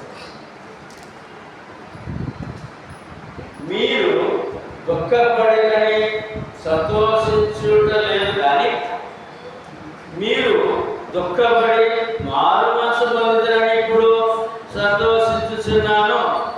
ఏలైనగా ఏ విషయంలోనైనా మా వలన మీరు నష్టము పొందకూడదే దైవ సిద్ధానుసారముగా దుఃఖపడితే. ఎందుకు వచ్చిందండి దుఃఖం? ఎందుకు వచ్చిందండి? నేను మొదటి వర్షం వర్ణిస్తుంటే కొంచెం మొఖాల్లో మీకు కొంచెం తేడా కనపడుతున్నాడు, ఏదో అనుమానం అంటున్నాడు. 1వ వచనంలో చెప్పిన సంగతి దుఃఖం కలిగించిందట. ఎన్ని సంగతులు? 1లో ఒకటేమో వాగ్దానం ఉన్నదని, అందుకని దేవుని భయంతో ఉండాలని, పరిశుద్ధతను సంపూర్ణం చేసుకోవాలని, ఇంకేంటి మన భక్తులుగా చేసుకోవాలి. కర్మశుద్ధి వచ్చాం, కర్మశుద్ధిని మరి భక్తులు చేసుకోవాలంటే అది దుఃఖం వచ్చిందంట. కనుక ఇక్కడ ఏమంటాడంటే మళ్ళా 9వ వచనంలో మీరు దుఃఖపడితేనే సంతోషించుట లేదు, కానీ మీరు దుఃఖపడి మారు మనసు పొందితేనే ఇప్పుడు సంతోషించుచున్నాను. ఏదైనా ఏ విషయంలోనైనా మా వలన మీరు నష్టము పొందకుండాకే దైవ సిద్ధానుసారముగా దుఃఖపడితే. అంటే ఏ విధంగా దుఃఖం ఉండాలంటే వాక్యము విని వాక్య ప్రకారం నా జీవితం లేదా అని ఆ దుఃఖము దేవుడికి ఇష్టపడ. ఆ దుఃఖం ఆశీర్వాదం అంటారు. ఆ దుఃఖము ఆశీర్వాదం అంటాడు. వాక్యం వినేసి వదిలేడు కాదండి. వాక్య ప్రకారం నేను లేనా, నాకు ఈ లోపం ఉందా అని సరి చేసుకున్నారంటాడు. కష్టాలు, వ్యాధులు, బాధలు వచ్చినప్పుడు దుఃఖం కాదు. వాక్యాస జీవితం సరిచేసిన దుఃఖం కావాలన్నాడు. 10వ వచనంలో చెప్తున్నాడు చక్కని మాట. దైవ చిత్తానుసారమైన దుఃఖము రక్షణార్థమైన మారు మనసును కలుగు చేయను. ఈ మారు మనసు దుఃఖమును పుట్టించదు, అయితే లోక సంబంధమైన దుఃఖము మరణమును కలుగు చేయను. ఎప్పుడు కూడా ప్రభు నమ్మి అది లేదని కానీ కష్టాలని ఎప్పుడు ఏడుస్తూనే ఉంటారండి. వాళ్ళ జీవితం నరకంట. వాళ్ళ జీవితము ఎప్పుడు ఆత్మీయంగా ఆలోచించే పరిస్థితి లేదు. ఏమంటే నాకు ఈ కష్టం, ఈ బాధ, ఈ బాధ, ఈ సమస్య అని వాళ్ళు ఎప్పుడు లోకానుసారంగా ఆలోచిస్తారు. కనుక ఆత్మ నాశనం. ఈ విధంగా దుఃఖపడుతుంటే, బాధపడుతుంటే ఆత్మ నాశనం అయిపోతుంది. ఇక్కడ క్షేమంలో ఆత్మకి క్షేమం. ఈ దుఃఖం కాదు. ఏ దుఃఖము? మారు మనసు సంబంధం, వాక్యానుసారం దుఃఖం అంటారు. ఈ రోజు నాకు ఈ వాక్యం వచ్చింది, నాలో ఈ లోపం ఉందని చెప్పి ఆ విధంగా దుఃఖపడుతూ బాధపడుతూ నేను దీన్ని మారుకుంటానని చెప్పినప్పుడు ఆ దుఃఖము మారు సంబంధం అంటాడు.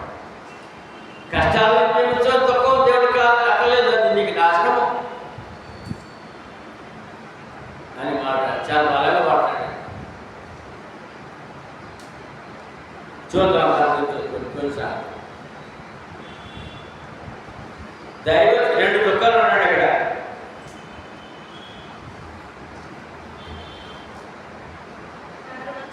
దైవ చిత్తానుసార దుఃఖము, లోక సంబంధమైన దుఃఖము. మాకు వచ్చే కష్టాలు, బాధలు ఎలా తీర్చానికి కూర్చుని వెళ్తుంటారు చాలా మంది. అది దేవుడు ఒప్పుకోలేదు. దేవుడు ఒప్పుకోడు. దేవుడు ఉన్నాడు, నీకు ధైర్యం ఉందగా నీకు. దేవుడు ఉన్నాడు, ధైర్యం లేదు కదా. అందుకని లోక సంబంధం ఏడుస్తూ ఉంటావు అని అన్నాడు. దైవ చిత్తానుసారమైన దుఃఖము, నేను వాక్యంగా జీవిస్తున్నానా లేదా, లోటు ఉందా, లోపాలు ఉన్నాయా అని చెప్పి ఏదైనా వాక్యం ప్రకారం కాని జీవితం ఉంటే దాంట్లోకి ఆడాలట. అయ్యా దేవా, నాకు ఈ తప్పు ఉంది, ఈ మళ్ళీ ఇలా చేయకుండా నన్ను క్షమించండి, ఆదరించండి, అక్కడ ఆడాలట.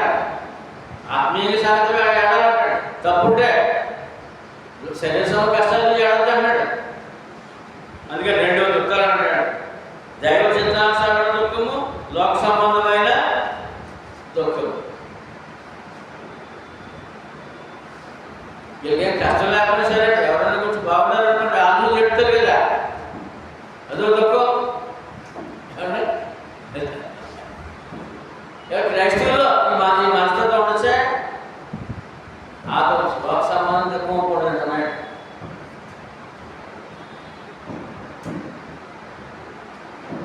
అపోస్తలుల కార్యములు 17:30 మారు మనసు గురించి కూర్చిన సంగతి. మారు మనసు దైవాజ్ఞ అండి. మారు మనసు దైవాజ్ఞ. అజ్ఞాన కాలం ముందు దేవుడు సూచించినటువంటి ఉండేను. ఇప్పుడైతే అంతటను అందరూ మారు మనసు పొందవాలని మనుషులకు ఆజ్ఞాపిస్తున్నాడు. ఏంటంటే ఏం కావాలి దేవుడికి? మారు మనసు అంటే మారు మనసు అంటే రక్షణ పొంది దేవుడిని నడుస్తూ తప్పులు చేస్తూ ఆ తప్పును గ్రహించుకుని ఆ విషయంలో దుఃఖపడాలట, మార్చుకోవాలట. సువార్త ప్రకటించినప్పుడు మారు మనసు పొందాలట. మనసు మార్చుకోవాలి. నువ్వు పాత జీవితంలో ఉన్నావు, అది నీకు మేలుకరం కాదని సువార్త చెప్తాము మనం. అదే సువార్త. మరి మన రక్షణ పొందినప్పుడు మన జీవితాన్ని కూడా మార్చుకోమని ఆజ్ఞ. రక్షణ పొందేసి ఏదో అందులో నా కుటుంబం పనులు నేను వెళ్ళిపోతాను, లేకపోతే అక్కడ మీటింగ్లో ఏదో చెప్పి బాత్రూమ్ పొందుతాను అక్కడ అయిపోతుంది కాదండి. జీవితకాలంలో మారు మనసు కలిగిన జీవితం ఉండాలట. ఏ జీవితం? చూద్దాం దాని గురించి. మన మొదటి యోహాను పత్రిక 1:7 చూద్దాం. మనము పాపం చెప్పుకొని ఎడల మనమే మోసపుచ్చుకుందాం. మరియు మనలో సత్యం ఉండదు. మన పాపములను మనం ఒప్పుకొని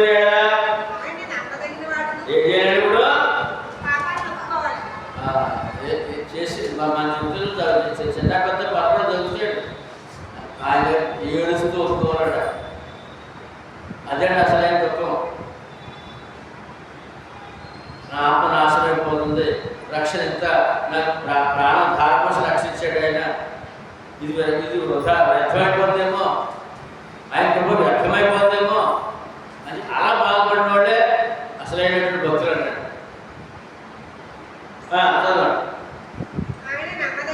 ఆయన నమ్మదగిన వాడు, నీతిమంతుడు కనుక ఆయన మన పాపములను క్షమించి సమస్త దుర్నీతి నుండి మనం పవిత్రులుగా చేయండి.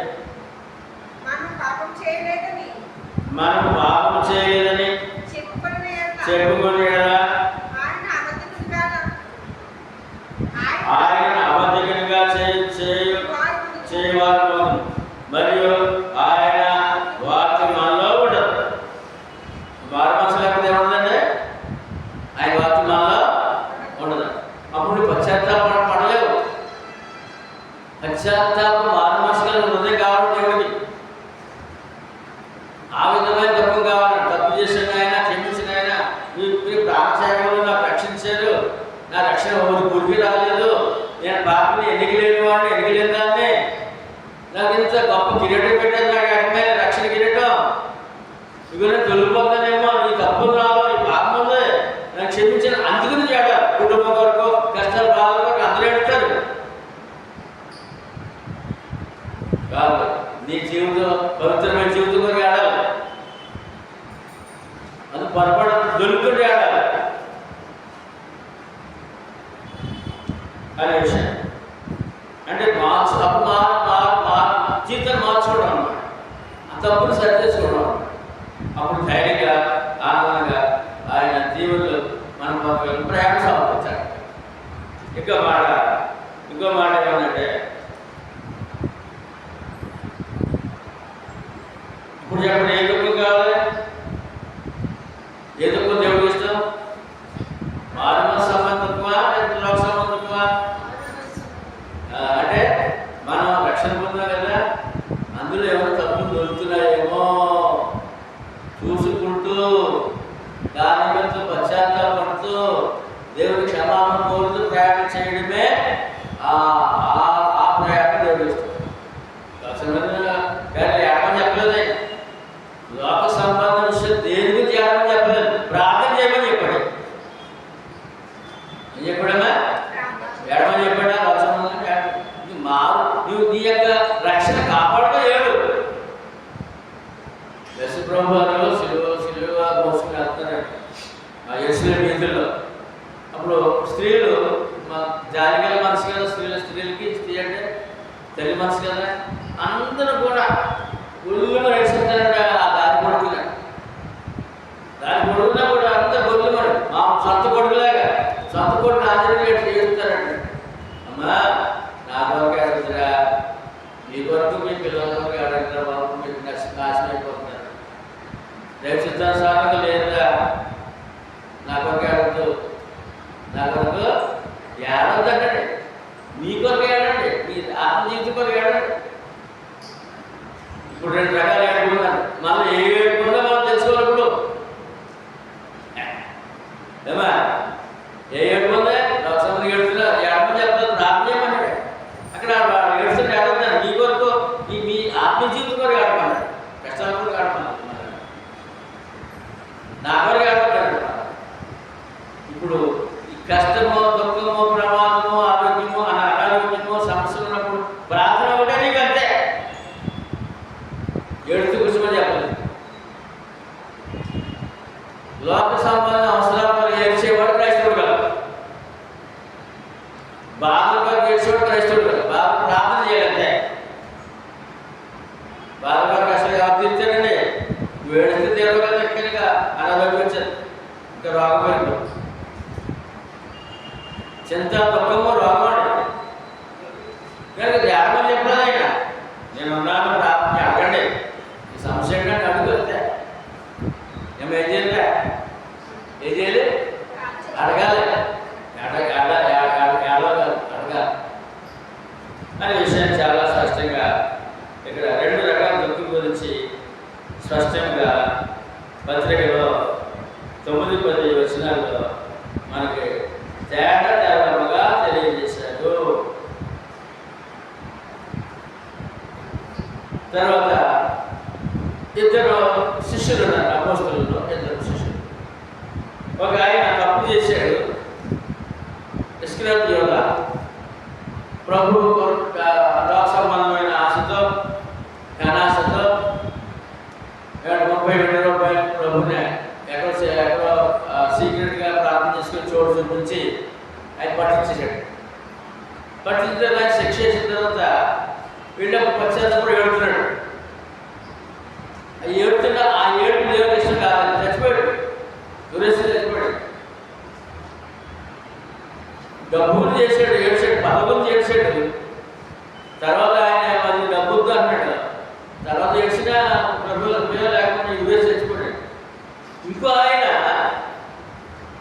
నీవంటే నా ప్రాణం, నీ కొన్ని చనిపోతానని పెద్దగారు. ఆ సమయంతో నేను చచ్చిపోతాను నీకు అన్నాడు.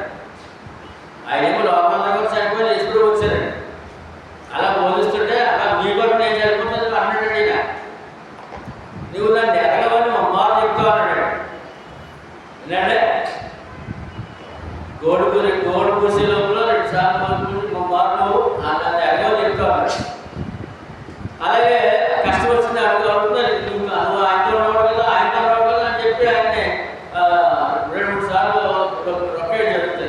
నేను ఎవరు, ఆయన కాదు, ఆయన నోడు కాదు, ఆయన ఎరగలిగాను, ఆయన ఎవరు నాకు తెలియదు అని అబద్ధం అంటాడు. కోడి పూసేసింది. ఈ లోపల శిక్ష విధించిన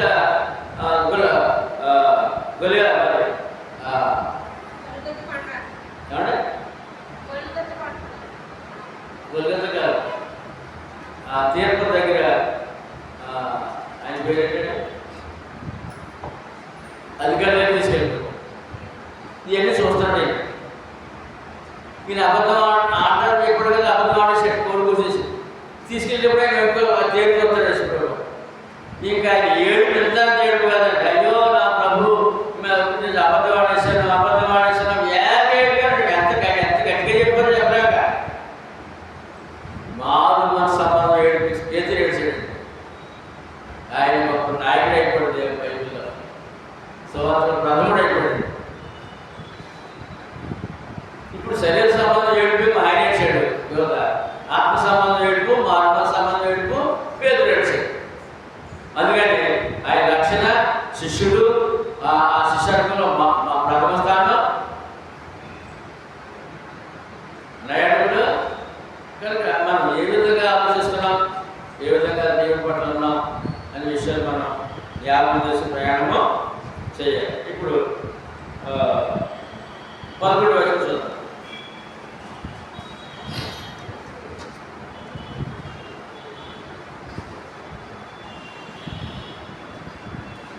ఇంకా ఈ 10వ వచనం ఉందామని చెప్పు. దుఃఖము అన్నాడు. ఏ దుఃఖము?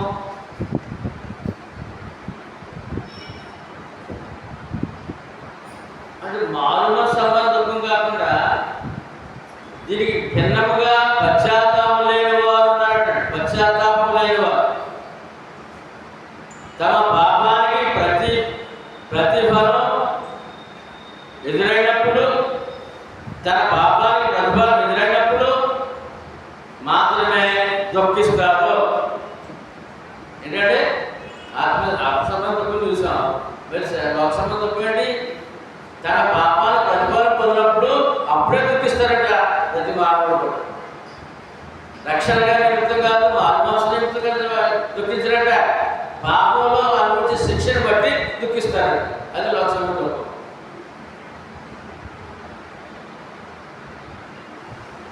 అలాంటి దుఃఖము శాశ్వత మరణానికి తీసుకెళ్తుంది.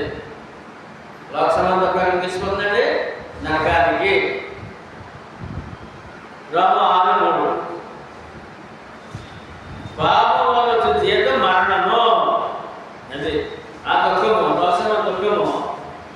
ఇది మారు మనసు జగము, పాపం వల్ల వచ్చే జీతం మరణము.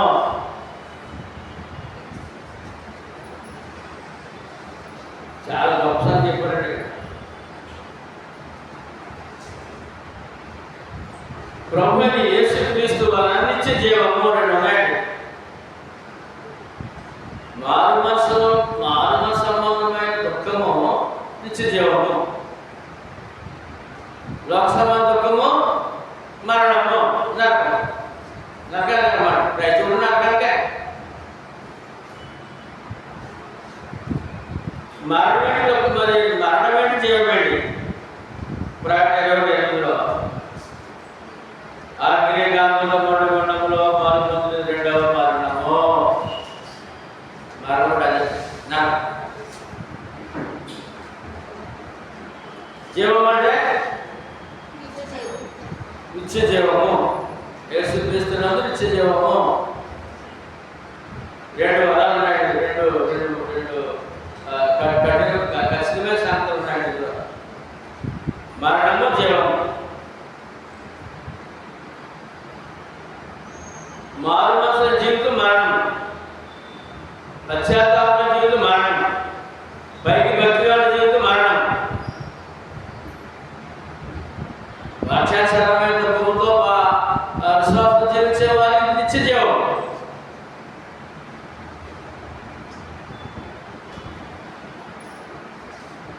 మీరు దేవుని చిత్త ప్రకారం పొందిన దుఃఖము అదే నిత్య జీవము. రక్షణాత్మకమైన మారు మనసును కలుగు చేయను.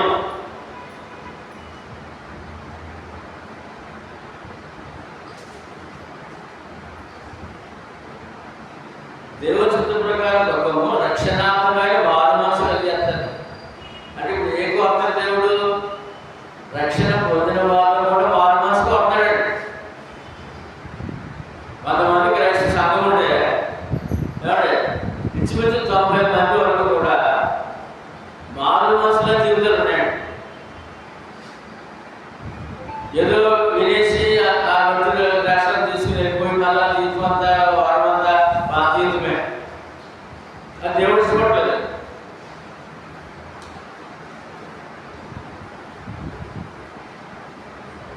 పదకొండు వచ్చినప్పుడు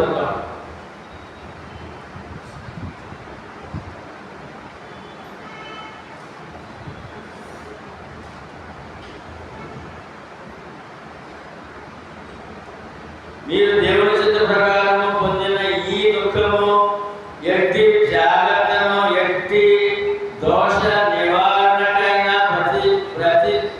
ప్రతి వాదమును, ఎట్టి ఆగ్రహమును, ఎట్టి భయమును, ఎట్టి అభిలాషను, ఎట్టి ఆసక్తిని, ఎట్టి ప్రతి దాడను మీలో పుట్టించును చూడుడి. ఆ కార్యమును గురించి సమస్త విషయములలోనూ మీరు నిర్దోషులైనారని రుజువు పరచబడి. ఎన్నో చూడండి 11వ వచనంలో ఏం పొందినారు కదా? మీరు దేవుడి చిత్త ప్రకారం పొందిన దుఃఖము రక్షణాత్మకమైన మారు మనసును కలుగజేయను.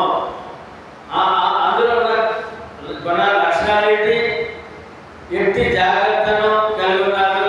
ఒకటే, ఎట్టి దోష నివారణమైన ప్రతి వాదముల దగ్గర ఎట్టి ఆగ్రహమును, ఎట్టి భయమును, ఎట్టి అభిలాషను, ఎట్టి ఆసక్తిని, ఎట్టి ప్రతి దాంట్లను మీలో పుట్టించెను.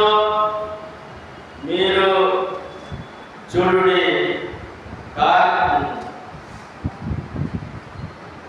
పుట్టించిన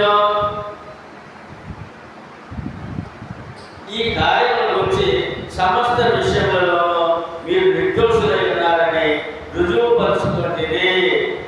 ఏమండి ఇక్కడ ఎట్టి 1 2 3 4 5 6 7 సార్లు ఎట్టి అని మాట. ఈ వీటన్నిటిలో మీరు నిర్దోషులై ఉన్నారు అన్నాడు. ఏమంటే ఎట్టి కార్యాలు జాగ్రత్తగా ఉన్నావా? దోష నివారణమే ఉన్నావా? ఆగ్రహంతో ఉన్నావా? దేవుని ఉగ్రతతో నడిగి ఉన్నావా? ఎట్టి భయం కలిగి ఉన్నావా? ఎట్టి అభిలాషతో దేవుడి పట్ల, ఎట్టి ఆసక్తులు దేవుడి పట్ల? మరి దేవుడు ప్రతిదానం తెలుసా అన్నట్టు వీటన్నిటి నుంచి కూడా మీరు సమస్త విషయంలో నిర్దోషులై ఉండాలి సంఘంగా అన్నాడు. అదే సంఘంగా పేదవాడు అన్ని విషయాల్లో కూడా దేవుడి దగ్గరికి నిర్దోషులై ఉండాలి. ఏమంటారంటే నిర్దోషులు, దోషులు కూడా కాదు. రుజువు పరుచుకోండి. అది మాట ఏం చేయాలంటే చూసేవాడు వినేవాడికి మాట్లాడేవాడు రుజువు చేసుకోవాలట. అది అలాగా మన ప్రశంస సంఘాన్ని ప్రశంస మీరు మార్కులు పడ్డాయి 100 మార్కులు. ఎందుకంటే స్టూడెంట్ ఎన్ని మార్కులు కావాలి? మా స్టూడెంట్ అయితే 100 మార్కులు 100% ప్రయత్నం కదా. అలాగే క్రైస్తవుడు కూడా ఆ మార్కుల వరకు మార్కులు వేసేసాడు, పడిపోయాడు. ఏమన్నాడు ఇక్కడ? నిర్దోషులై ఉన్నారని రుజువు పరుచుకున్నారు. ఈ రుజువు మన దగ్గర కూడా కావాలి, ప్రతి క్రైస్తవుడికి. 12 చూద్దాం. 12 చాలా విషయాలు మనం నేర్చుకున్నాం. నేను మీకు రాసినను ఆ దుష్కార్యం చేసిన వారి నిమిత్తము రాయలేదు, వారి వలన అన్యాయం పొందిన వారి నిమిత్తమును రాయలేదు. మా ఎడల మీకున్న ఆసక్తి దేవుని యొక్క మీ మధ్య బాహాటంగా రాసింది. ఎందుకు రాశాను అంటే దేవుని యొక్క మీరు నిష్కపటంగా ఉండాలని రాశాను. మీరు ఎలా ఉన్నారో రాశాను, ఎలా ఉన్నారో రాశాను, ఎలా ఉన్నారో రాశాను. ఎలా చెప్పాడు 13. అందుచేత మేము ఆదరింపబడి, అంతేకాదు మాకు ఈ ఆదరణ కలిగినప్పుడు తీతు యొక్క ఆత్మ మీ అందరి వలన విశ్రాంతి పొందినందున సేవకు చాలా గౌరవించాడు.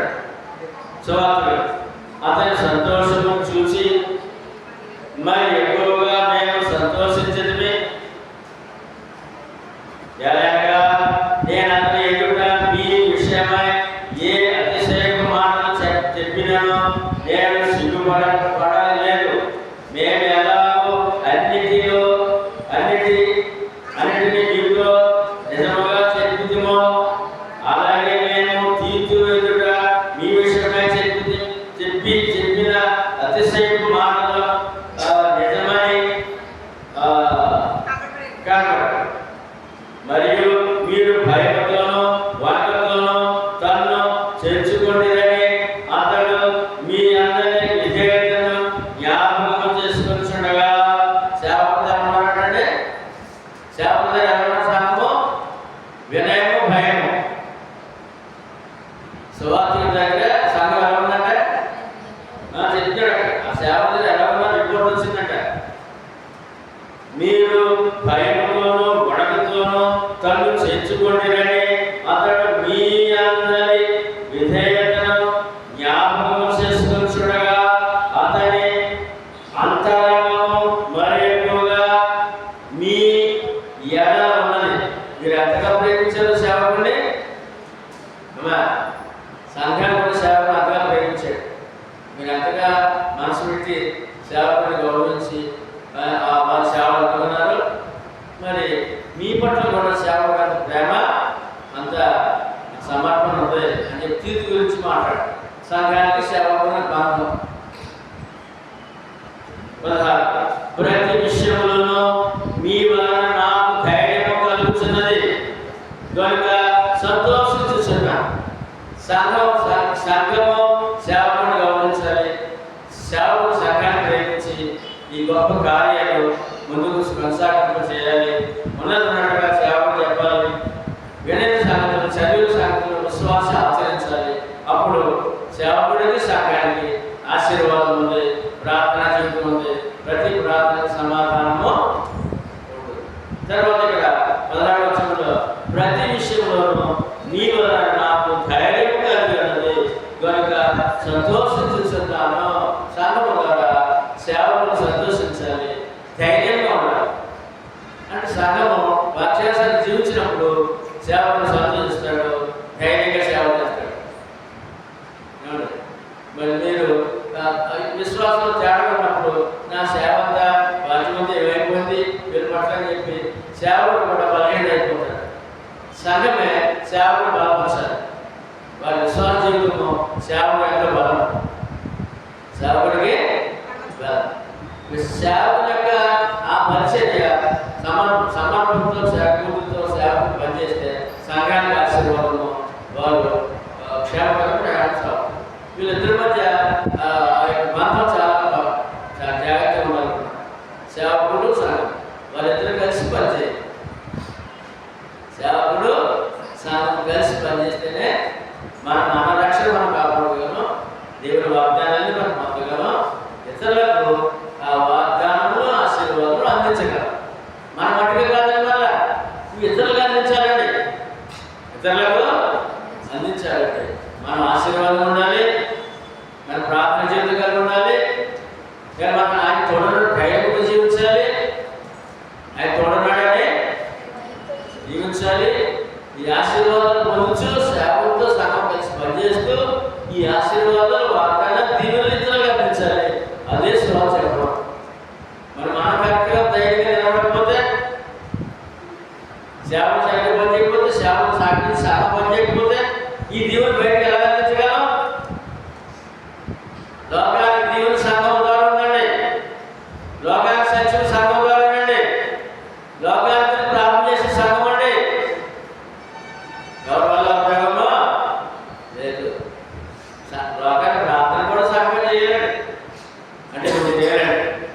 కనుక సేవకులతో సంఘము, సంఘంతో సేవకులు వాక్యానుసారంగా ప్రయాణం చేస్తే అది మనకి ఆశీర్వాదమే, ఇతరులకు కూడా ఆశీర్వాదం ఉంటుందని ఇన్ని సాధనలు 16 వచనాల్లో అన్ని సంగతులు చెప్పారండి. అందులో ప్రాముఖ్యమైనది మొదటి వచనము. అంటే మొదటి వచనంలో ఎన్ని ఉన్నాయి? 1 ఏంటంటే వాగ్దానం, 2 దేవుని భయంతో, 3 పరిశుద్ధతను సంపూర్ణ చేసి, 4 మనలను పవిత్రంగా చేసుకున్నాము. ఇన్ని సంగతులు ఒకే వచనం దాచిపెట్టారు. ఇక్కడ నుంచి 6వ అధ్యాయం 7వ వచనం చక్కగా నడిపించాడు పరిశుద్ధాత్ముడు. ఇవాళ మనకి అనేక హెచ్చరికలతో మనము సంఘము సేవను కలిసి పనిచేయండి, మీకు ఆశీర్వాదము. అదేవిధంగా ఈ ఆశీర్వాదాలు లోకానికి పంచిపెట్టండి, మన కుటుంబానికి పంచిపెట్టండి, మన సమాజానికి పంచిపెట్టాలి. ఇక్కడి నుంచి ఆశీర్వాదం ఉందండి. ప్రార్థన సాధన చేయాలి. ఆఖరి మాట చదువుతాం, చదవండి. మొదటి తిమోతి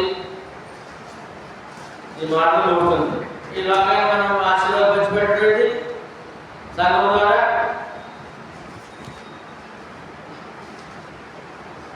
రెండో అధ్యాయము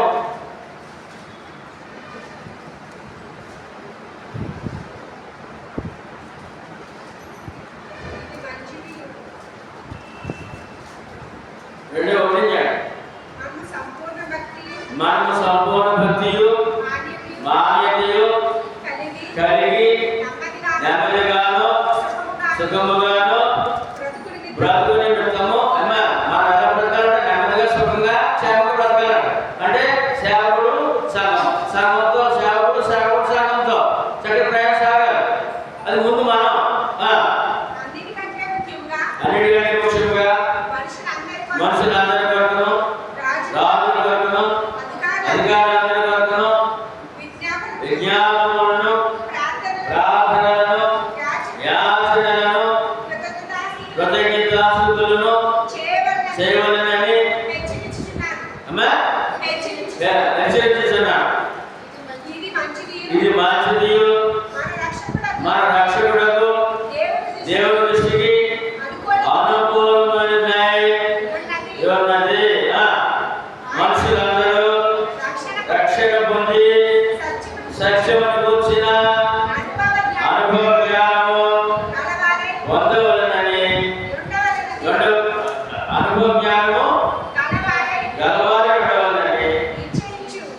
ఏం చేస్తున్నాడు దేవుడు? ఏమండి అందరికీ ప్రార్థన చేయాలండి, లోకమందరికి క్షేమంగా ప్రార్థన చేయాలి. ఆ ప్రార్థన చేయాలంటే సాంగమే చేయాలండి. ఎవరిచ్చింది? నాకు ఇచ్చిందా? ప్రార్థించింది ఎవరిదండి? లోకమందరి ప్రజలందరికీ ప్రార్థన చేయాలంట, అధికారులకు ప్రార్థన చేయాలంట. ఏమండి ప్రతి విషయం వారసత్వం ప్రతి విషయంలో ప్రార్థన మనమే చేయాలంట. తర్వాత మనం ఆశీర్వాదంగా ఆ ప్రార్థనకి మన ఆశీర్వాదం ఉంటామంట. నెమ్మదిగా సుఖంగా, అలాగే సుఖంగా ప్రార్థన జీవితంలో విశ్వాస జీవితంలో ఆ ఆశీర్వాదం ఇతరులకు అందించాలంటే వారు ప్రార్థన చేయాలి, వాక్యం అందించాలి. ఎందుకంటే దేవుని చిత్తం ఏంటి, కోరిక ఏంటి అంటే నీ కోరిక ఏమంటారంటే మనుషులందరూ రక్షణ పొంది సత్యమును గురించిన అనుభవ జ్ఞానం కలవాలని ఉండవాలని దేవుని కోరిక. ప్రజలందరూ ప్రార్థన చేయమని కోరిక, ఆయన ఇష్టమంట. మనుషులందరూ రక్షణ పొంది సత్యము అనుభవ జ్ఞానం కలవాలని ఉండాలని కోరిక. మరి ఈ జ్ఞానం లేకపోయింది మన కాశ్మీర్లో మతం ప్రయత్నిందా? మరి జ్ఞానం లేదు కదా, సత్యం లేదు. అంటే దైవత్వం గురించి తెలియదు. వాడు వారి మతవారి పిచ్చిలో వారు మన వారిని చంపేశారు. మరి ఇప్పుడు శిక్ష మొట్టగా పడిపోతున్నారు. కనుక అందరిలో ప్రార్థన. ఇప్పుడు మన తెలుసు యుద్ధ వరకు మనం ప్రార్థన చేయాలి, మన దేశం వరకు మనం ప్రార్థన చేయాలి. చేయలేదా? ఎంతో కష్టంలో ఉన్నారు. అక్కడ అంత కష్టంగా సైకిల్ పడతారు. ఆ తర్వాత పనిచేసి వెళ్ళిపోయాడు, నాశనం చేసి వెళ్ళిపోయాడు. అది ఆ దేశం మీదకి వచ్చేసింది, మన దేశానికి కష్టం వచ్చింది. మరి అలా ప్రార్థన చేయగా మన సైకిల్ గారు మన దేశంలో మన నాయకుడిగా ప్రార్థన చేయడం అని నిజంగా ఎంత గురుతర బాధ్యతను గొప్ప కళాత్మకం క్రైస్తవులు ఇచ్చాడు దేవుడు. నేను ఎంత స్థాయిలో ఇచ్చాడు మనల్ని. మన ప్రార్థన చేద్దాం, మన దేశం వరకు ఎవరు యుద్ధాల వరకు మన చేద్దాం, ఎవరు ప్రార్థన చేస్తారు. ఉన్న సంవత్సరం